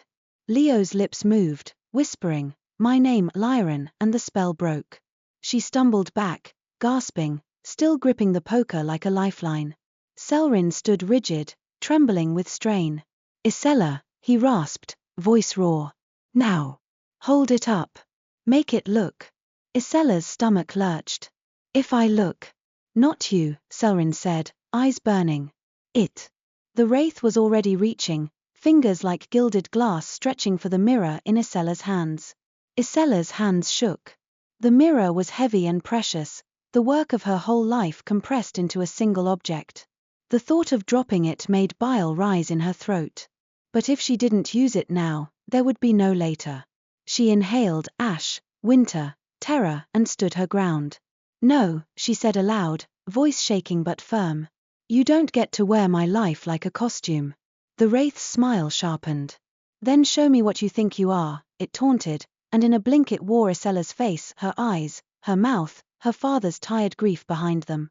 Ysella's knees almost buckled. Caelrin's cold hand caught her elbow, steadying, not restraining. Truth, he whispered. Speak it. Ysella swallowed hard, and the words came like a blade drawn. I'm afraid, she said. I miss my father. I want someone to stay. And I won't let you use that to hollow me out. The finished mirror in her hands warmed. The heartlace backing glowed faintly through the glass like a hidden sunrise. Ysella lifted the mirror and turned its face toward the wraith. For the first time, Ysella looked into her own creation. The mirror did not show her face. It showed weight. The workshop behind her appeared, yes, the furnace glow, the cluttered bench, Leo's pale fear. But layered over it was something deeper, like a second image made of truth instead of light. And in the mirror's center, the wraith appeared as it truly was. Not a handsome figure of gold. Not a prince. Not anyone at all. It was a mass of cracked reflections bound together by glittering denial, shards of stolen faces, slivers of borrowed smiles, thin sheets of polished cruelty. At its core was emptiness so hungry it had learned to pretend. The wraith recoiled as if struck. It shrieked, and the sound was not tinkling now but breaking, glass snapped under pressure. No, it hissed, voice splitting into many voices. No, no, don't. Ysella held the mirror steady, arms trembling. Look, she whispered, voice fierce and shaking. Look at what you are. The wraith tried to turn away, but the mirror's geometry caught it like a net that only held lies. The heartlace lines flared brighter, aligning the wraith's reflection with its reality. It thrashed, faces sliding off it like melting wax. Corvin's face fell away. Her father's face fell away. Caelrin's face fell away. Each stolen shape vanished as the mirror refused to hold it. The wraith's core, emptiness, was exposed. Caelrin stepped beside Ysella, voice rough with pain. You cannot endure truth, he said, and the words were not taunt but verdict. You were made of what people refused to carry. Now you must carry yourself. The wraith screamed again, and the mirrors in the workshop chimed in sympathy, every reflective nailhead, every sliver of metal, every small shine answering its panic. Ysella's arms shook violently. She felt the pull at her ribs again, like hooks tugging toward every reflection. Names. Caelrin rasped. Ysella Vey, she shouted, and the mirror flared warm. Lyran marries. Leo shouted, voice ragged. The air steadied. The wraith's scream fractured into desperate whispering. Stop. Stop. I can be better. I can be what you want. It tried one last trick. In the truth mirror, Caelrin appeared as he might be without the curse, warm skin, bright eyes, gold hair catching sunlight, a smile easy and unburdened. The image was exquisite, heartbreaking. Ysella's breath caught. Caelrin's hand tightened on her forearm, and his voice cracked. It's not me, he whispered, raw. Do not trade truth for comfort. Tears burned Ysella's eyes. She stared through the illusion to the weight beneath it. I don't want a pretty lie, she whispered. I want him. The illusion shattered like mist. The wraith shrieked, the sound splintering, and then it collapsed inward. Not exploding outward into shards, but folding, crumpling, as if truth had removed every false support holding it upright. The mirror's geometry tightened like a fist. The wraith's core, a hungry nothingness, compressed until it was a single dark point, a pinprick of absence.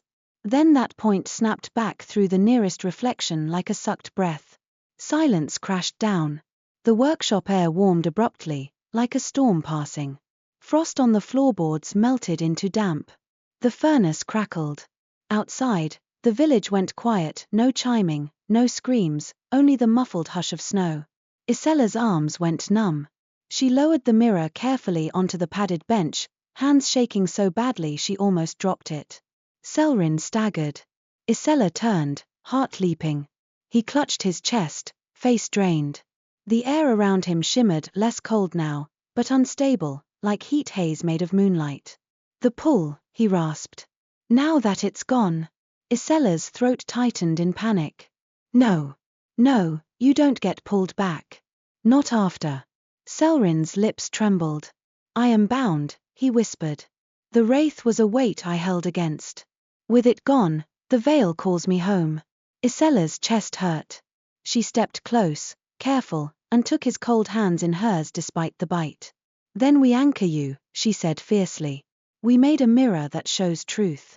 We can use it. Caelrin's eyes lifted, raw. The mirror is a seal, he said. Not a key. Then we make it an anchor too, Ysella snapped, voice breaking. You told me truth warms the boundary. You told me shared secrets let you stand. She swallowed hard. We can do that. We can keep you here. Caelrin shook his head faintly, pain in every line of him. You cannot hold a curse with wanting alone. It's not only wanting, Ysella whispered, tears spilling now. It's choosing. It's truth. Leo stepped forward, face pale but steady now that the immediate terror had passed. She looked at Caelrin with an expression like reluctant respect. He saved the hall, she said gruffly. And if there's any justice left in this world, it won't drag him back into a mirror after that. Caelrin let out a bitter breath that fogged for the first time, thin and human. Justice, he murmured, as if the word tasted strange. Ysella's gaze snapped to the truth mirror on the bench. Its surface was calm. Not gleaming, not hungry, calm. She remembered Mother Hadrian's warning, a truth mirror forced alignment. It refused lies. It showed weight. If Caelrin's curse was shaped from a crooked vow, self-punishment disguised as duty, then perhaps truth could straighten it. Not erase it. Transform it. Ysella swallowed hard and reached for the mirror again. Caelrin's eyes widened. Ysella. Stand with me, Ysella whispered. Please. He hesitated, then took a shaky step closer. His outline shimmered, as if the world couldn't decide whether to keep him. Ysella lifted the mirror and angled it so it caught both of them, not their faces, but their truth. The mirror's surface deepened. Ysella saw herself as weight, grief like a stone, courage like a steady hand, fear like a tight knot in her stomach. She saw love in her too, quiet, bright, newly chosen. And she saw Caelrin. Not as a gleaming prince. Not as a wraith. As a man carrying a vow so heavy it had bent him. In the mirror, the vow appeared like a chain made of mirrored links, each link stamped with words too small to read but heavy with meaning. The chain wrapped his chest, pulled him toward an unseen door. Ysella's voice shook. Your vow, she whispered. It's pulling you. Caelrin's eyes closed. Yes, he breathed. Because it was made wrong. I swore to suffer instead of to protect. Ysella's throat burned. Then say it right, she whispered fiercely. Say what's true now. Caelrin's breath hitched. The shimmer around him intensified. He looked like he might vanish between one heartbeat and the next. He stared into the truth mirror like a man facing his own trial. Then, voice breaking, he spoke. I was wrong, he said, and the admission rang like a bell. I hid the truth to prevent fear, and I fed the darkness instead. I bound myself to punishment because I believed pain was payment. His hands trembled. But pain does not heal a kingdom. Truth does. The chain in the mirror shivered. Caelrin swallowed hard. His gaze flicked to Ysella, raw and terrified. And I am not only my failure, he whispered. I am the choice I make now. Ysella's chest tightened so hard she could barely breathe. Yes, she whispered. Caelrin turned back to the mirror. I vow, he said, voice steadier now, to protect by truth, not by concealment. To stand in light, not behind glass. To serve without self-destruction. The chain in the mirror loosened, links unhooking, not snapping, but opening like hands unclenching. Caelrin's breath shuddered. And I vow, he whispered, voice trembling, to live. If I am given the chance. The mirror flared warm, the heartlace glowing like sunrise. The chain fell away. Caelrin's outline steadied. The shimmer stopped. For a heartbeat, the workshop was utterly still. Then Caelrin exhaled, and this time his breath was fully human, white in the air, warm enough to fog. He looked down at his hands, as if astonished they remained. Ysella's knees nearly buckled with relief. Leo grabbed her elbow without a word, steadying her. Caelrin lifted his gaze to Ysella, eyes bright with something that wasn't the wraith's false shine. I am here, he said hoarsely. Ysella's chest ached. You're here, she echoed, voice breaking. Outside, someone pounded on Ysella's workshop door, less violent than before, urgent and human. Ysella. Mother Hadrian's voice called. Is it done? Ysella laughed shakily through tears. It's done, she shouted back. Another voice, Corvin's, came faint and subdued. The chiming stopped, he said, as if he couldn't quite believe it. Ysella opened the door carefully. The lane beyond was lit by lanterns and snowglow. Villagers stood in clusters, faces pale, eyes wide. Some held cloth-covered mirrors tight to their chests. Some had empty hands and looked ashamed. Mother Hadrian stood at the front, eyes sharp and assessing. She looked Ysella over, saw the damp on her shoulder, the tear tracks, the exhaustion. Then her gaze slid to Caelrin. He stood behind Ysella, hood down now, looking like a man who had walked out of a storm and survived. Mother Hadrian's eyes narrowed. You're still here, she said bluntly. Caelrin bowed, smaller than before. Yes. Mother Hadrian's mouth twitched as if fighting a reluctant approval. Tumpach, she said. Then your vow learned manners. Behind her, Corvin stood stiffly, face drawn. He did not meet Ysella's eyes at first. When he did, his pride warred with relief. The village, he began, then swallowed. People are frightened. Ysella's voice was tired but steady. They should be, she said. But they're alive. And the mirrors aren't cracking. Corvin's jaw tightened. You went against my order. Yes, Ysella said simply. Silence stretched. Then, to Ysella's surprise, Corvin's shoulders sagged. I wanted control, he said quietly, as if admitting it hurt. Because fear makes me feel useless. Ysella blinked. It was the first honest thing she'd ever heard him say. Mother Hadrian snorted. Imagine that. Corvin's eyes flicked to the truth mirror on Ysella's bench behind her. He swallowed hard. What will you do with that? He asked, and for once he sounded like a man instead of a reeve. Ysella looked at the mirror. It gleamed softly, but not with vanity. With steadiness. We'll place it where the seam is strongest, she said. To keep the boundary sealed. Caelrin's voice came low beside her. At the river bend, he murmured. Where the water slows. Where the veil presses closest. Mother Hadrian nodded once. Tomorrow, she said. At first light. We'll do it properly. The villagers murmured, uneasy, hopeful.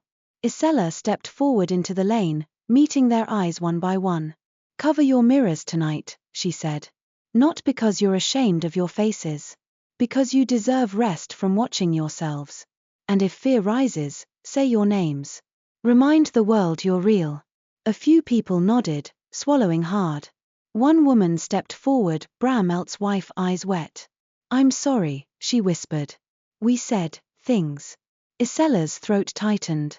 Fear says things, she replied gently. Just don't let it make decisions. The woman nodded and backed away, clutching her shawl. The crowd began to disperse, slow and exhausted. When the lane finally emptied, the workshop felt quiet in a new way, not held breath quiet, but aftermath quiet. Leo sank into a chair, face in her hands. I'm never leaving my house again, she groaned. The world is clearly too reflective. Ysella let out a weak laugh and sat on the edge of the workbench, hands still trembling. Her shoulder throbbed, but it was the pain of survival. Caelrin stood near the furnace, watching the flames with an expression like someone learning what warmth meant again. Ysella rose slowly and crossed to him. She stopped an arm's length away, heart pounding with a different kind of fear now, tender, unfamiliar. Caelrin turned to her, eyes searching. Ysella swallowed hard. You said you wanted me, she whispered. Color crept faintly into his cheeks. Yes, he admitted, and the honesty in it made her chest ache. And you're still here, Ysella said. I am, he said softly. If you still want me to be. Ysella's throat tightened. She thought of the Wraith's taunt, comfort too easy, pretty lies. This wasn't easy. This was two frightened people choosing truth anyway. I do, Ysella whispered. But slowly. A small, surprised smile touched Caelrin's mouth, soft, unpracticed. Slowly, he agreed, and the word felt like a promise that didn't demand more than she could give. Ysella hesitated, then reached for his hand. His fingers were still cold, but not painfully so. Human cold, winter cold. When their hands met, Ysella felt the smallest warmth begin to build between them, not furnace heat, not magic, but the quiet warmth of being chosen and not let go. At first light, snow still dusted the lane like sifted flour. The village moved with cautious purpose, following Mother Hadrian down to the river bend. No one carried mirrors now, only blankets and lanterns and bundles of salt. Ysella and Caelrin carried the truth mirror between them, wrapped in thick cloth. It felt heavier than any mirror Ysella had ever made, because it carried more than glass. It carried names spoken in fear, vows straightened, a village's terror turned into resolve. At the river bend, the whisper bank ran slow beneath a skin of ice. The seam was visible only if you knew how to feel it, a faint pressure at the edge of hearing, a tingling in teeth. Mother Hadrian directed them to a flat stone near the bank. Set it there, she commanded. Facing the water, angled toward the valley. Ysella and Caelrin laid the mirror carefully. Mother Hadrian drew a salt circle around it, muttering words older than Kestrelwold. Leo stood at Ysella's side, grip tight on her elbow like she still feared Ysella might fall through the world. Caelrin stepped back, gaze fixed on the mirror, expression solemn. It will hold, he said quietly. Ysella looked at him. And you? She asked, voice small. Caelrin's eyes softened. I will help it hold, he said. Not from inside the veil. His mouth tightened. From here. In the living light. Mother Hadrian snorted. Good. I prefer my allies with bodies. The villagers murmured uncertain laughter. Then Mother Hadrian raised her voice. Names, she barked. All of you. Say them. One by one, the villagers spoke, some loud, some trembling, some with tears.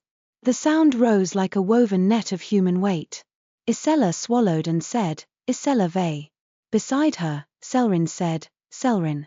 Not his true name, but his chosen one. The one he could offer. The one that meant he was no longer only a watcher. The truth mirror gleamed softly. The river's reflection steadied. The air felt less thin. And for the first time in days, the valley felt like itself again, cold, yes, but honest. The wedding happened 3 weeks later, because villages needed time to learn how to breathe again. It wasn't grand. Kestrelwold didn't know how to be grand. But it was full. Lanterns hung from pine branches. Tables were set with honey bread and hot cider. Someone played a fiddle until their fingers cramped. Ysella wore a simple gown of winter-white linen with a sash the color of pale gold. Leo had insisted on braiding Ysella's hair with tiny glass beads, clear ones that caught the light and threw it back like laughter. Caelrin wore a coat he'd borrowed from a traveler passing through, plain wool, no chain, no circlet. He looked less like a prince and more like a man, which was exactly what Ysella wanted. When he took her hand at the front of the hall, his fingers trembled slightly. Still here, Ysella whispered, voice thick with emotion. Caelrin's eyes softened. Still here, he murmured back. The bright sister from the neighboring village spoke the vows, and this time the hall's mirrors were covered not from fear, but from tradition newly made, a reminder that marriage was not about looking perfect, but about choosing truth together. When it came time for Ysella to speak, she looked into Caelrin's eyes, old coin warmth, no longer sorrowful patience alone, but living hope. I vow, she said, voice steady, to tell you the truth, even when it's hard. To let you see my cracks and not turn away. To make a home where we don't hide behind shine. Caelrin's breath hitched. When he spoke, his voice was rough with feeling. I vow, he said, to stand in light. To protect with honesty. To choose living over punishment. And to stay, if you will have me, through every winter and every bright morning. Yes, Ysella whispered, and the word was simple and enormous. When they kissed, it was gentle, a clean press of promise, not hunger. The hall erupted in cheers and laughter, and for once the sound did not carry fear. Later, when the dance began and the lanterns swayed, Ysella slipped outside with Caelrin into the cold night. Snow drifted soft. The river murmured faintly in the dark. From the hill above, the truth mirror's distant gleam was just barely visible, steady as a star. Caelrin drew Ysella's cloak tighter around her shoulders, careful, tender. Do you ever miss the quiet, he asked softly, before mirrors began to break? Ysella thought of loneliness in her workshop, of pretending strength, of staring into glass that showed only her face. "I miss parts of it," she admitted. Then she looked up at him, heart full and aching. "But I don't miss being unseen." Caelrin's hand found hers. His thumb brushed her knuckles, warm now, truly warm. "You see me," he said, voice low. "Yes," Ysella whispered. "And you see me." Caelrin's smile was small and real. "Then we are anchored," he said. Ysella leaned her head against his shoulder, listening to the distant music and the hush of snow. For once, the world did not feel like it might crack. It felt like something held by heat, by names, by truth, and by the quiet, steady choice to love without hiding.